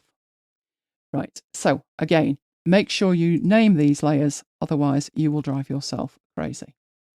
Right, that is the puzzle, that can be locked. Let me, with this one, that's going to be the solution. And we will turn on the solution. But notice that this puzzle is now locked. So when I make a selection in here, I'm not selecting what's in the actual puzzle. This table is blank. This solution table right now is blank. It just happens to be sitting in the right place. Right, I will, with that, make a selection. Then I will file place again, but this time I'm placing the solution and not the puzzle. And we'll open that up. Oh, this time it's black. Now, why wasn't it red? That was because we formatted the puzzle to be black. It has remembered the bold though, so it does its own thing really. It just literally does its own thing. So I'm going to make that red. Obviously, it's in the wrong place. We need it to sit over the top of the other one. But in here, I am going to do that and align it, and that will sit it across the top. I needed the format of that to be different, to be perfectly honest with you, but that's the principle. So you can then toggle off the solution. That is how that works. Do you have any questions on that before I move on? We've got a couple of questions. Right, where you go. So I've got the right data. I think this is from the last example, actually. So if you want to do it now, I'll leave it till later. Fine. Yeah, Tish says, could you do the crossword? I think she means the word search then. Could you do that in the grid instead of cut and paste? Is there a quick way to fill the rest of the grid after you have your words in there? It would save me from drawing it out on paper. Not that I'm aware of, no. What I would do with it is you could make, well, if you always make them the same size, you could have a grid of random letters and then take out the random letters. So basically you're flipping the creation. You've got this grid of random letters, which you could create in Excel, couldn't you? Mm. Put that in and then take out the letters you don't want by putting in the words that you do want. That's probably the best way to go about it. What else have we got? I wonder if there's a way to do those cryptogram puzzles. What's a cryptogram puzzle? I don't know. Oh, right. Well, That's Tish. If you can give us more of an idea and an example, I'll let you know. Is that it? That's it. Right. Okay. I will move on to the next one. So we will save that as Sudoku, which I've been spelling incorrectly for days. But today it's behaving itself. Right. So that was what the final one will look like. I didn't show you creating the mid-size one because the principles are exactly the same. So there's the small one, 2 mid-sized ones, and the large one there. Right, next thing, a crossword. This caused great fun this week here because I decided to make it all about Excel and then challenge Mike to complete it. So we will get a new double page spread and create our table. Now, obviously, I'm not going to detail the creation of the table. All you need to know about the table is what size it was. Now, of course, the size of your table is going to be completely different than the size of my table because it's going to be based on the solution, the words you choose, and the layout of it. Now, what I did with this was I used a service to generate me the layout that I needed, and then that only creates a JPEG. So then I took that and I converted it into Affinity. So this table needs to be 10 columns, so 10 across here, by 13. So let's take that down to 13. Again, it would need to be square. So I'm eyeballing it, and then we'll make it the right size. So I think 12 by 12 would work. And that's our grid. We had many a discussion here as I was prepping that this week for how are you going to do this and speak at the same time? And I thought the answer was really, let's play some music. Because if I make a mistake, the whole thing is not going to work. But this cell here had the first one in it. So that is going to be clue number 1, 1 down. And 2 across was in B3. So that is number 2. And then I just need to eyeball and count. 8 was in 8. So let me put 8 in. So this is for the numbers, as it were. And hopefully these are in the right place. Otherwise it'll be a catastrophe. Right, and I think 4 went in there, which was F5. Are you F5? You are. So we'll put 4 in. 3 was there, and 5 is going to be over here. Have I got them all? 1, 2, 3, 4, 5, 6, 7, 8. Yes. Are they in the right place? Well, we'll find out, won't we? Now, the next thing to think about with this, and it's easy to forget. It is so easy to forget. Make sure you get rid of the grid before you start, because if you have to try and do it later, you might lose content. So I don't want this grid, unlike all of the other grids that we've made. This one needs to pretend that some of these cells aren't there. So, for example, the majority of these are just not there. They're not in use. And at the moment, they've got a stroke on them and we can see them. And we don't need or want to see them. So we make sure that we've got everything selected and we turn off the grid. Now, this is making it even more tricky for me to try and format it. But you can at least see the grid lines when they come back. Right, so I need to know from here where this is stretching to. And that goes all the way down to 6. I'm holding that command key and now I'm selecting the others. So this one here, let's do the downs first. This one is 4. This one is 4. 3 is going down to there. And that is correct because I know what the answer is. Right, this one is going all the way across. 7 is going down, right down to the bottom. And 8 is going all the way across to 3. So that is what I need formatted with a stroke around every box. So once I've made my selection in there, I go over to my table panel and I choose all of them. And that gets highlighted in here. Every single stroke that I want applied is highlighted. I then choose the colour, and then in here, I go and tell it what I want that to look like, which is probably around the 1 mark, I would have thought. Right, and that gives me my grid. Now, these 2 cells aren't used. This one isn't used. Now, you can't really tell. I think with these 2, you could just leave them blank. But I decided to fill those in, so to actually put a colour on them and just block them off as not being in use. So that is the outline of the crossword. Now, the little numbers, not too bad. They're possibly a little bit big, and they're in the wrong place at this stage. So what I would need to do with this is select all of them rather than making that non-contiguous selection again, because that takes more time. Select all of them and format them. So at the moment that's 12. Let's take it down to 10. And then in the cell section of the table panel, at the moment it's got an inset of 0.1, which is tiny. We make that 1 millimeter, and these look far better. They're not scrunched up to the edge or the top. Now you can give it a little bit more, but once you start getting to 2, you're in the way of the text. So I'd keep it to between 1 and 1.2. And that is then positioned correctly. So we have the puzzle. That part's absolutely fine. Then, of course, we need the clues. So I think I had that. Let me get that out of the way now. Did I have that? Where did I have that? They were in a text frame. So I literally just had some text and put it in a text frame. So just so you can see that, I will just add a text frame. I will go and find those clues, which I did have. So there are the clues. And that isn't 8, it's 7. Right, so let me take the whole of that text, just copy it and paste it into here. And then you would format that. So I would make text styles to format that.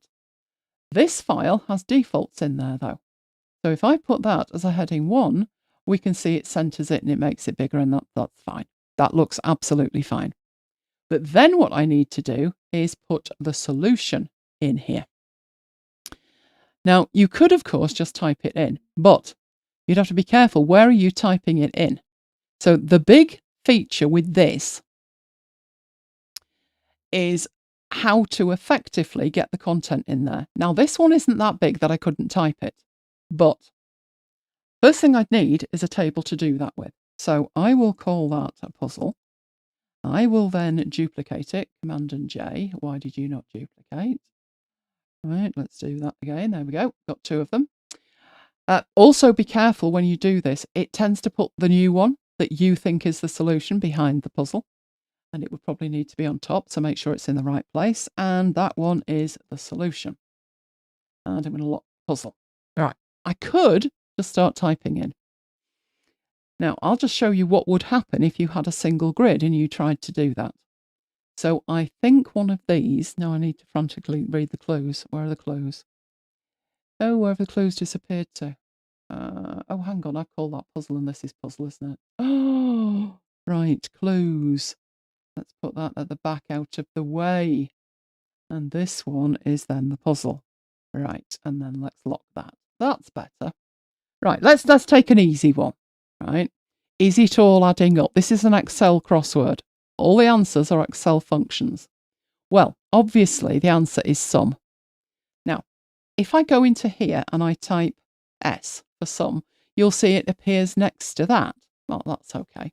I can select this though, can't I? And I could move that bit down. Oh, good grief, what's happening? And then do that, and the 2's coming with it.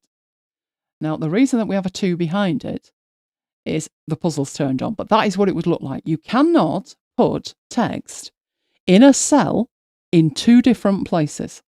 It doesn't like it. It just won't do it. So in here, if that should say sum, then what I would do is I would place the answer in there, and we'll make that one a capital. Right. And then I would need to place it. But I'm going to need to do this all over the place. So is there a faster way to do this? Luckily there is.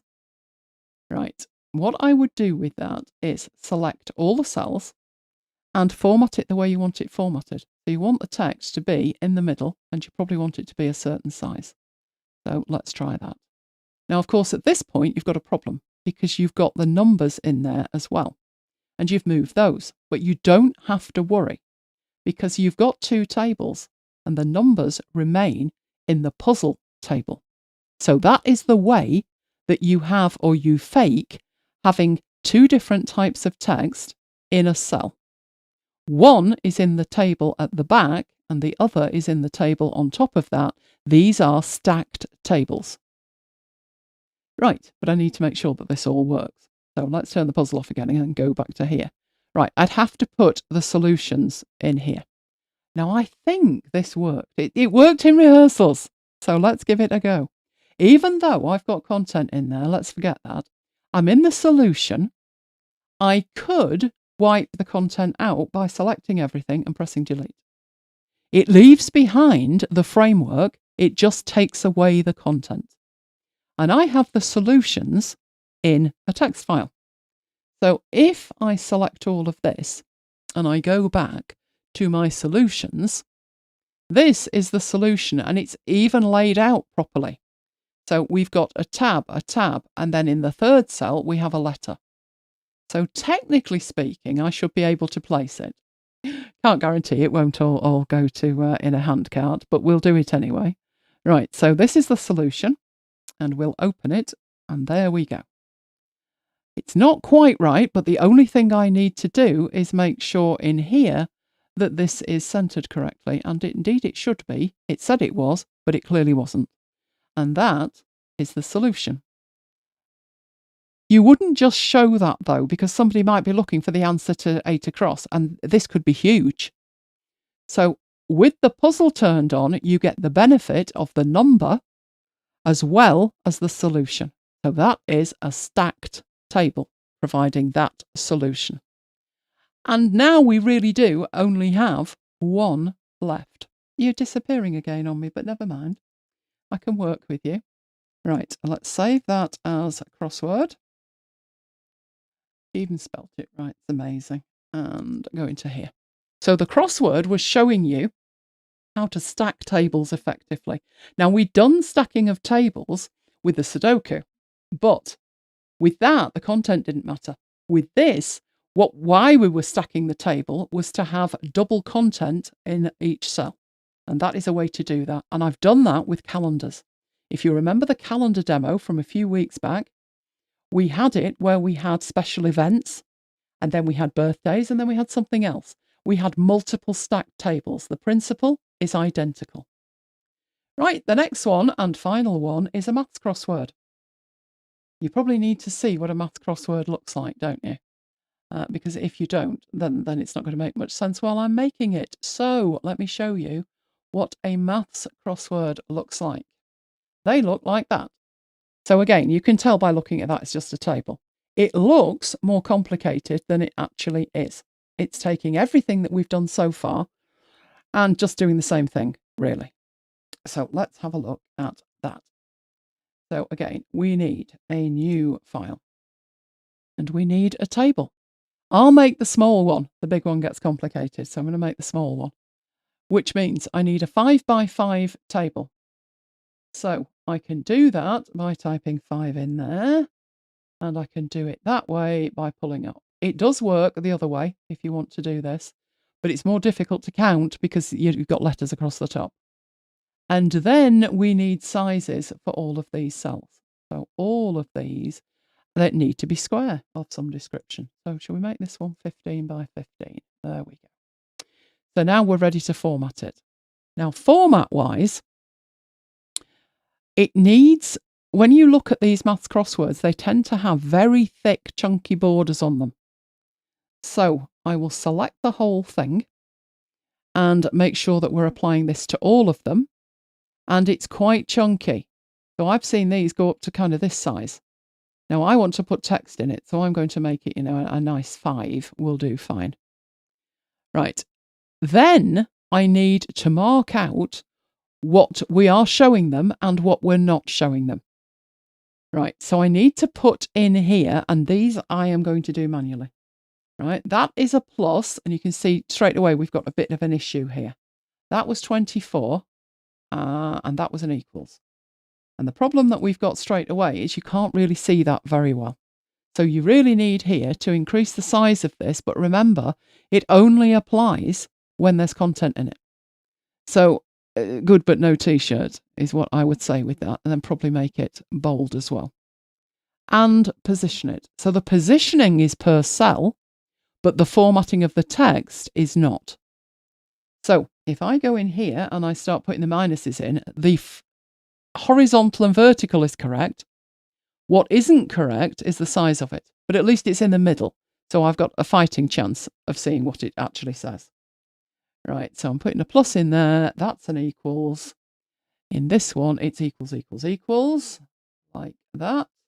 And then the bottom one was, we actually had some numbers in this one, 7 plus, plus, not equals, plus something, which happens to be 23, equals something. That. Right, were there any other numbers? There were. So let me put the numbers in that they're actually giving you, which is 40 there. So we got minus equals 7. I think we've got everything that we need in there. Should be great when I try and work out the answer, isn't it? Right, the other thing we need is some of these cells are blanked out. And that is that cell there, this one, and this one. And in the bigger one, it is in that pattern. Those blanked out cells are always the same cells in here. Right, so I need to put a fill on those. So I'll just fill those with black as if it was a crossword, like that. Now, at this point, some of these cells have text in them, some still don't. So that's why this is blank up here. I've no idea what size that is. It clearly wasn't 28. Right, I'd guess that was 26. So I'll make it 26 and bold. Right, the only other thing I need to do with this is indicate which cells with colour are the ones that people need to calculate. And it is this first one, the last one, these two in the middle, and this one down here. So what I'm going to do with that is fill it with a different colour. So to indicate that nice and clearly, I'd probably make it a green of some description, like that. And then all you need to do is put the solution in. Now, when you're working with the solution, you could have that. I mean, the way with a solution is the same as that we've seen with all the others. So make a copy of this. So make sure it's selected and then make a copy of it, right? So this one is the puzzle. So again, indicate that. And then you have a decision to make what you do with the solution. So if all you want is the solution, then it's really simple. Just put the numbers in. But you could wipe this out and format it differently and do whatever you want. For speed, I'm just going to put the numbers in. So what do I have to add? No, hang on, I can't do that one, can I? What can I do? I can do the bottom one. So that would be 30. So I'm putting 30 in. What would I have to do to reverse that? So what number minus 40 is 30? And luckily the answer to that is 70. Notice what happened here. Got this one right. It got that one wrong. You know, the format's not right. This is Affinity for you. Now, I wish I could explain it. Right, let's put 46 in there. This one is 39. And that would have to have a 1 added to it. At which point, I would then need to go back in and format it again. So make sure that everything is in bold and that everything is in 26 points there. Now, before anybody starts screaming, yes, I know. If you're doing it properly, you can attach text styles to individual cells. Would you like to be here till tomorrow morning? I could do it right. It would take a lot longer. That is the principle of what you would need to do to make a table into a maths crossword. From this point, that's just your starting point. You then would need to think how best to do this to make it easier down the line. So I'm going to save that one. That one is our maths crossword. Right, that is all of the source material that I would have needed to create the next thing. So that was the maths crossword. I didn't do the big one, but the principle is identical. So what I'm going to do at this point is give you a roundup of what we did. So we did the Tic Tac Toe, the dots and boxes, the battleships. Each one of these involved a table, but they all used different features of tables and table creation. Right, the exciting part now is we're moving on to the bonus. The bonus of which I took the time and turned all of these demonstrations into a complete puzzle book. And I'm going to show you the source file of that. The bonus is a PDF copy of that book for you to have a look at. So you can either do the puzzles or you can work through it and think, oh, how would I create that? But you will find that available at that URL with that QR code Hang on, that's identical. What have I got to? Oh no, that's the front cover. I took inspiration from the poster for the live stream for the cover. And then there's the actual contents of it. Now, mine is A4 because I was working a little bit bigger. As I explained, I used A5 today, so the demonstrations were big enough for you to see clearly. But everything that I did is in there, including a dedicated solutions section, which has, if you think about it, looking at it, a sub-table of contents. That's not all the tables of contents, it's some of the contents. So let's go and have a look at that. And I have that file over here in my data. Where did I put it? There it is. Right.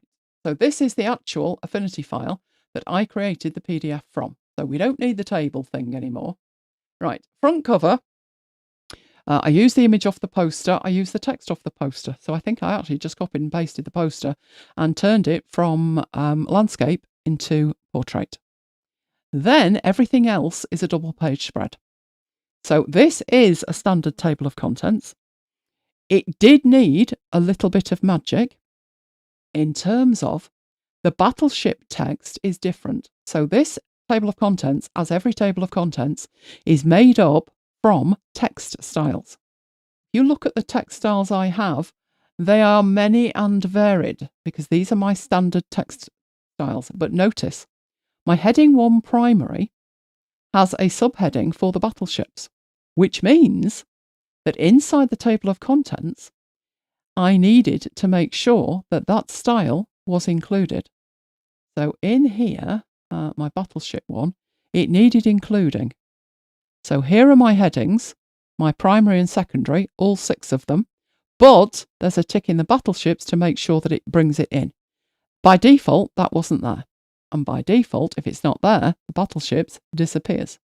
So to add that in, which was a different format, that was what I had to do. So that's the table of contents. And then there's the welcome. These have got links on them, so you can link out and watch this video. Then we got the Tic Tac Toe. The only difference with that is that I put text at the top for a heading.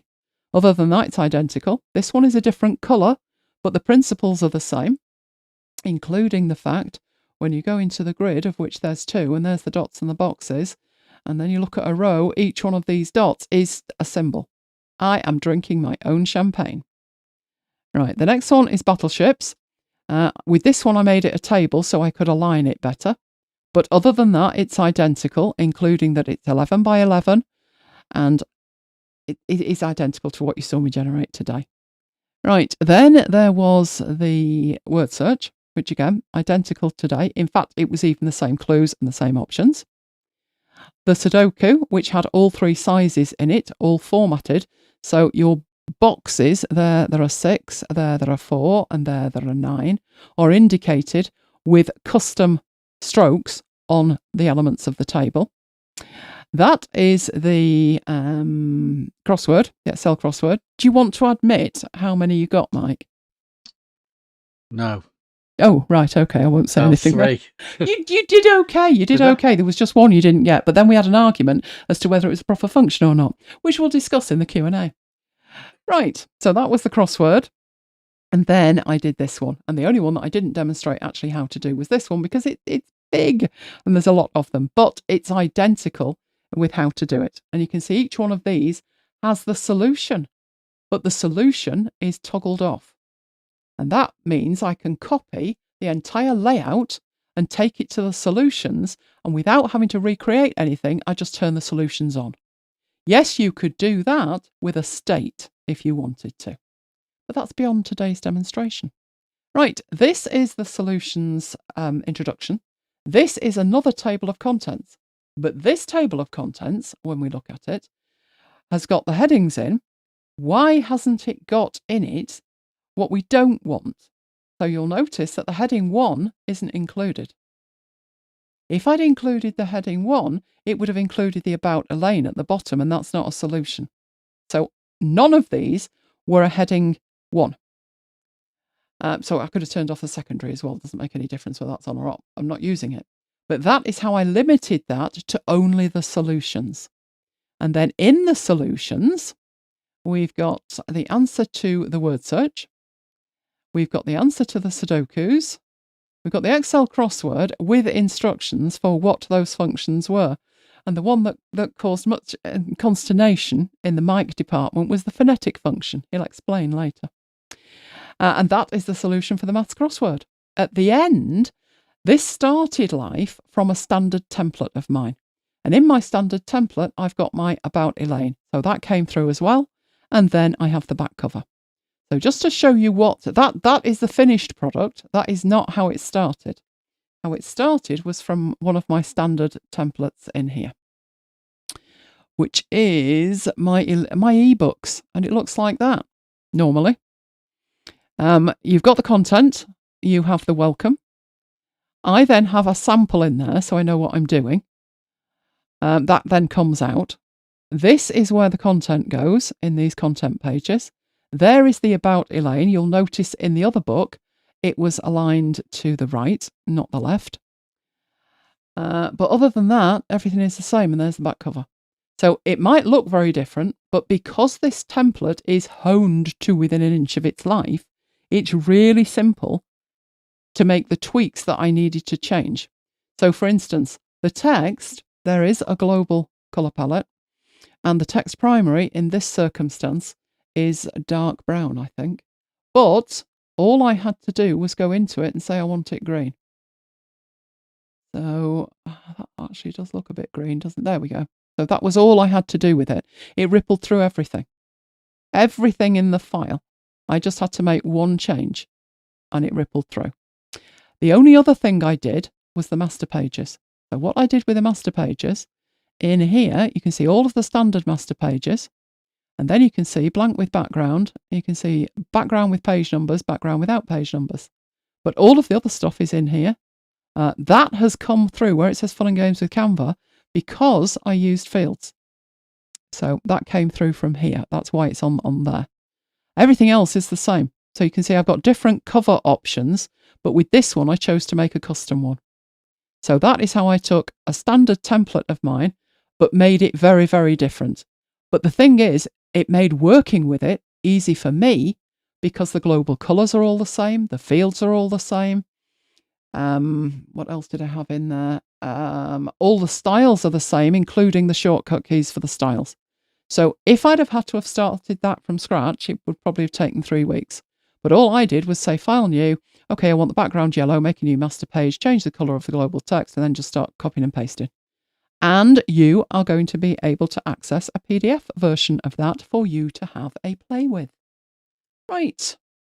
So that is where you will find that. elainegiles.com/scp-products/fun-and-games-in-affinity.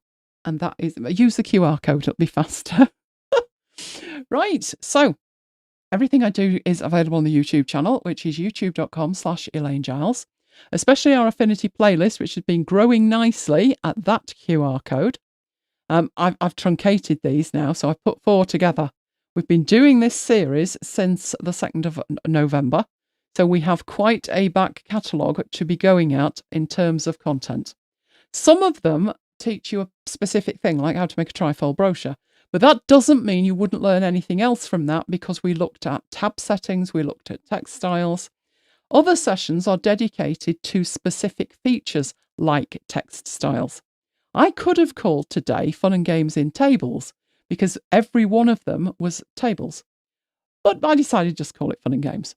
And this one will be available too. So if you have enjoyed that, if you found anything useful, please give the video a like. It makes a huge difference with YouTube. Also, subscribe to the channel. That makes a massive difference too. And leave a comment. It's very important to leave a comment. But you can only do that after the live stream. So if you're with us live, you do have to, go back and do that. But we do send you a link with the recording and provide timings for all the content. So how long could it take you to hit the link and comment and just say, can't wait for the next show or anything else? And as ever, if you've made it this far, celebrate and let me know by adding a joystick icon for Fun and Games to your comment. So today's icon is the joystick icon. And next time, what have we got next time? Next time, it's all to do with images. all of the things you can do with images, including some weird and wonderful demonstrations. So yes, I will talk about image frames and why to use them and not just slap an image on there. We will look at embedding in images, linking images. We'll also look at creating custom image frames and other things all to do with images. So that is same time, same place next week. Right, thank you for being with me. You'll find me on the socials. Blue Sky's where I hang out. We were actually discussing Facebook earlier today, Mike and I, and have decided I just can't even look at it anymore. The stories up there, that's just total fake, and no, I can't be doing with it. So I have had a couple of people, what do you call it when somebody messages you on Facebook? Is it a message or something? Yeah, it's a message. Yeah, don't do that.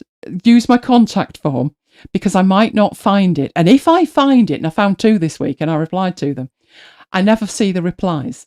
So I'm not good with Facebook. Stick to Blue Sky where I know what I'm doing, but don't send me a DM on Blue Sky. That's nothing personal. I don't have access to Blue Sky DMs. Why don't I have access to Blue Sky DMs? Do you know, Mike? Yeah. Yeah, well, go on, share. Because you don't pay. No, it's not a paid for feature, not on Blue Sky. Is it phone number or something? No, it's worse than that. They want your passport. No. To compare it with what, I don't know. But I didn't do the, in the UK, we have to age verify to use DMs on Blue Sky. So if you send me one and think I'm being rude, I'm not. I'm not allowed to use DMs. That's why go to my blog, elainegiles.co.uk, and use contact form. Although that broke, didn't it? But never mind, it's fixed now. So that's the best way to contact me. Trust me on that. That's a long version. Also, you could subscribe to elainegiles.com/VIP. That way, we're connected via mail and you can mail me. Oh, there you go. That's a much better idea. So that is the URL for that, and that is the QR code for that. And that is it for today's session. So let's head off into Q&A. You're live, Mike. So what are the questions? Right. A couple of questions. Only a couple? First of all, Tish says a cryptogram is when you have a jumbled sentence, but each letter represents an unjumbled letter that you write above it. It's kind of like a code. You probably could do that. Whether it would be faster to create it some other way and then place it, or do it in Affinity, I don't know. Send us a link to an example and I'll have a look at it and try and work out a really good way of doing it.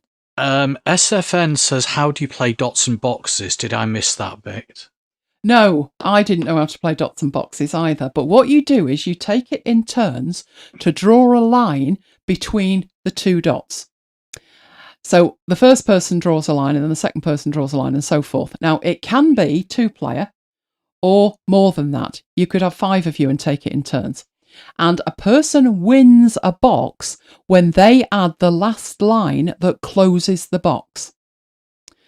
It didn't sound thrilling to me, but let me know in the chat. Have you played it? Do you enjoy that game? Let me know. Karen used to play it. I think it was Karen used to play it during wet playtime. Oh, we had wet playtime. Yeah, we had a discussion about that. Yeah, that felt kind of cute, isn't it? Wet playtime. But no, I never did play dots and boxes. But I'm basing that on the fact that I was a sad only child and had no one to play with anyway. Can you imagine trying to explain to my mum and dad what dots and boxes was and that they could play it? SFN also says, when Elaine was talking about playing games alone, it reminded me about an electronic game I used to have. Does anyone remember Merlin? I do remember Merlin, but I didn't have one. When you said a game you could play by yourself, I thought you were going to say Blip. Blip was a game I had. It was like the Nintendo of its day. I mean, it was shocking when you think about the graphics. It was literally just like a dot moving across the screen. But how it worked was, if you had 2 players, it was a bit like table tennis. You would bat this dot from left to right, but it had a single player mode. So I absolutely was having that gift. I remember, I think Blip was more than £5. So this was many, many years ago. I think I looked, and you can see it on Google. So to just do the Googles, and you can see what Blip looked like. Blip. It was a handheld game. Yeah. There you go. There you go. That's exactly what it looked like. Yeah. Oh, it was amazing. Loved it. But it was more than £5, and my limit for Christmas was £5. And Mum said, well, you'll have to wait and see if anybody gives you any money and you can put towards it. And I'm like, that's just tight. Christmas morning came and there was Blip. I think actually Mum was relieved that she could just leave me playing with it. You know, like parents today with iPads. Yeah. It was a case of give Elaine blip and that'll be it. She'll be occupied for hours. But I do remember Merlin. Was that the what? Because there was one called Simon as well. I was just about to say that. Merlin is not Simon. No, it's not. No, it's like it though, isn't it? But Tish has just mentioned Simon because I've just looked up Simon. Simon was the round one with the multicoloured it was. bits. Now, I never had Simon. I never had Simon, but the next door neighbours did. And do you know who had Simon for me? My cousin. Yeah, I was going to say your cousin. Yeah, my cousin had that. And it was a case of like, well, he was an only one as well. So we had nobody to play with. And there was quite an age difference between us. But yeah, he had Simon. I didn't have Simon. Games that I liked, though, always used to involve two people. You know, like Mastermind or something. Do you remember the plastic Mastermind game? I had Mastermind. Yeah, well, so did I. But, you know, it was useless when you're an only one. But they brought out a digital Mastermind. It looked like a calculator. And you could play it on your own. So I was in my element at that point. Tony Brooks says, what about Pong? I remember Pong, but I never had it. No. Anyway, we also have a couple of real questions now that we've finished reminiscing. In the middle of reminiscing about our childhoods. Dave's Rays says, on the large Sudoku, the solution was all red. Is it possible to leave the puzzle numbers as black, which would be simpler to check? Yes, it would. I just imported the whole lot. So you could just import the solution. Let me show you how you would go about doing that. This presupposes you've got a solution. Let me have a look at that. So what did I do with this one? Right, tell me that I did that. We'll soon find out. I didn't. Okay, so what I would have to do with that, it's easier because I'm doing this from the perspective of this is the puzzle, right? Then the solution included that. But if what I did was turn off the background, so I'm not looking at it, and I'm looking at the solution, then what I could do in here is one of two things. What I'm doing is highlighting what was in the puzzle, right? And I've got two options with that. Which one you choose is up to you. I'll show you both. I might be able to show you both. So all I'm doing at this point is making a selection of what was in the puzzle to start with. So let's do that. Right. At this point, I could delete that. And that would leave me blank cells. My other option is a text style, which would probably be easier. Or I could format this. So if what I was to do with... Oh, actually, no, this is working, isn't it? It's just got the solution in it. But one option would be to delete that. And then let me show you what that would mean. That's the solution that sits over the top of this one. But because I've deleted it, allows you to do a couple of things. In the solution, I could change the colour of that, or I could change the opacity of that. And you see the puzzle fade out slightly. That would give me that option. The other option that I've got is to, because the solution does not contain the puzzle, I can grab the solution, all of it, like that. And in this circumstance, I can increase the size of that independently from the other one. Now, obviously, I've missed one there. So let's just get rid of that, like that. So depending on what you want for the solution, you can either change the colour of it, you can change the opacity of it, or you can format it totally differently in terms of colour and scale. Now, you could, I did that just for speed, that I had the answer in there and it formatted the whole thing as red. But yes, you could do exactly what you wanted with this. Time-wise, if you've got the time to play around, or if you take the time initially, if you're setting this up initially, you can repurpose these with different numbers. So if you're going to do that, then I would take the time and make text styles with this. You can also create text formats with it, but this wasn't a demonstration of every feature that you've got in a table. And that's why I didn't take the time and do it. It was just, this is what you can do for games, but that is what I would do with it. So yes, you can do that. Right, what else have we got? Okay, there's one more thing, I think. So, yeah, from Vampy Ragdoll, is there a way to fix Affinity shutting down when I try to create a master page on a MacBook? So is the app closing completely? I would say, now, how old's the MacBook? Now, Mike's saying you might consider trying a reset start in Affinity by holding down Control while starting the program. That cured a long-standing problem for him. If you're going to do that, you can actually do that. Let me show you what that looks like. So let me come out of here. Right, so I'm going to close that down entirely. Right, we don't need that one. So I've closed Affinity. Right, then I'm going to run Affinity. And I think it was that one. Hang on. Right, it's opened up on the wrong screen. But I held down the Control key on my Mac. And that opens up this dialog box. Be careful with this dialog box. Do not run in here with complete frisky abandonment and start resetting everything. Let me explain first. Right, yes, you can reset things. You can see in here that the default 3 are the top 3. But you can also reset other elements. So one thing I might choose to do is reset the recent documents if I'm doing a demonstration or creating a course. But if you just come in here and say select all, just reset it, you will reset things you do not want reset, including brushes and studios that you've spent hours crafting. So be careful when you're in here what you do reset. It might solve the problem, it might not. A reinstall might solve the problem. What I would say is, before you even think about resetting anything, make sure that you have all your settings either backed up if possible or documented if not.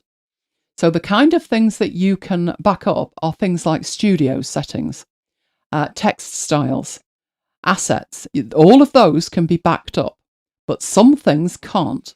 And one of the things that can't is your settings on export. And the way to back those up in inverted commas is to take screenshots of the configuration and then recreate them. So before you reset anything, make sure everything is backed up 7 ways from Sunday. There is a folder that you can go to and you can see your Affinity stuff. I'll show it you, but be careful. Again, do not go in here and start deleting stuff. Right, inside on a Mac, you click go, and down here you have library, but you don't have library by default. You need to hold the option key down. And when you go in there to your library, this is your library, and you have an application support folder. And in there you have another folder below that for all of the applications you have installed. And you can see I've got the original Designer, Photo and Publishers version 2, and I've got the betas of those. So if I go into Affinity, this is where a lot of the information is saved, but it's not really in a usable format. But I'd back it up anyway, just in case. So just be aware of that, but do not delete anything from in here, because it could mean that the app won't start. But for example, you can see your shortcuts. You could back those up. So that was probably the last date that I changed a shortcut and it's written it back. So it's handy to have that. So I would back that up. Now, one thing to think about when I said the application support folder, if you've been with me before, I talk about the my application support folder. That is not the Mac application support folder. So in here, you can see it says Elaine G, which is the user, library, application support. When I talk about the application support folder, I'm talking about my folder inside Dropbox. And you can see this is just a manual folder. It is not a system folder. I have just used the name application support because it makes total sense to me. And then in there, I have my own folders for everything. And inside the Affinity one, I have my defaults for color palettes and text styles, my export presets, but you can't export those. So although my export presets, you can see my one when I send things to Manchester United. Come on, let's preview that. Right. I had to take a screenshot because you can't back it up. That screenshot was taken from version 2. Now I need to make a new screenshot. But it has every setting in, so I'm not sat there thinking, oh, what did I do with this and what did I do with that, right? That's how I back that up. But this application support folder is mine, custom, and I keep it in Dropbox. You could keep it in OneDrive, iCloud if you're feeling adventurous, or any other cloud system that you've got, pCloud, doesn't matter. But the real application support folder is the one that's in the library. It could be some kind of corruption. It could be a known issue. It's worth raising a ticket with them. But by all means, use the clear user data, but do be careful, because so many people have said to me, oh, well, I read this thing on Reddit and it said to nuke everything, so I did. Where's my brushes gone? Well, they've gone. And there's nothing that anyone can do about that because you told it to nuke them. But, you look at this and you're trying to solve one problem and you don't realise you could be giving yourself another problem. So as soon as you make something like assets, back them up. Back up text styles. Just back them up to a file. If I cancel that, and it will open that up, hopefully, in the end, it's thinking about it, and I open up my file, right, in here. So you've got in here your studios, and you can save your studios. You've got your text styles. They are saved inside a file. Your assets are not. So if I reset the whole thing, I would lose all of this. But these can be backed up. The time to back them up, to be perfectly honest with you, is 1, when you create the asset collection, and 2, when you make any changes to it. And then you literally export, have one place that you put them so you don't lose them. And for me, that is Dropbox, application support, Affinity, assets. And notice in here, they are all listed. And what I would do with that is personal branding. So I would type personal branding, so I know exactly which one they are. And then I put an underscore and I put the date and time. And I do that with a text expansion. I type section key DT and that expands to the date and time. And then save it. And that's it. So it literally takes seconds. But you've got a history of those assets that you can go back through and you don't lose anything. But if you've never done that and you're at the point that you've got a problem with the application, it feels like, oh, that's going to take ages. And at that point, it probably will take you, a few minutes. But it's worth doing rather than lose anything. So I would check the forums. Reddit is a good place that people do share when they've got a problem and solutions. So that might be worth a look at. Raise a ticket just in case.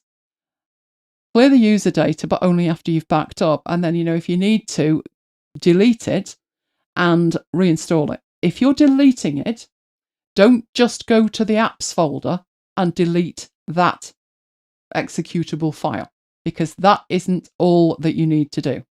So let me show you, if you are deleting an application on the Mac, there is an app, I think it's App Delete. It used to be called something else. Hang on. Get this right yet. Right. App Cleaner. Right. Now, App Cleaner will delete an application. You do have to be careful, but it will also delete the settings files. And to be honest with you, it's the settings files that are most likely to be corrupt. So if I were attempting to uninstall something, I would be going to my applications folder. I would be finding my application. Probably not a wise idea. I'm not going to do it. Right. I can't do that with a protected app. That's grand, isn't it? Why is it protected? Most of these are not protected. Let me just show you what it would do with a normal app. Right. Yes, I want you to do that. Right. If I were deleting Acorn, I may just delete that file. But all of this, these are the configuration files that it's using, and they would not be deleted. But it's these that would probably have the corruption in them, like a plist file. So I would use App Cleaner. It's completely free. Mike will find the link and put it in the chat. I would go in there. I would make sure that these are things that I want to delete, and then just click remove and you're done. Now, it's saying Affinity is protected. I have no idea why Affinity would be protected. I must have to do something before I can do that with Affinity. I didn't give them permission for that.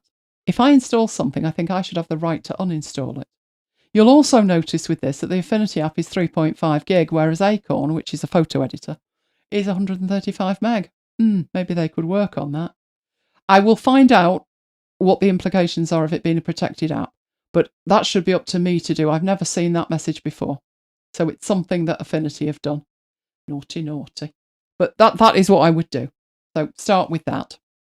What else have we got? That's it. Oh, are we all questioned out? We're all questioned out. Okay, we got no questions.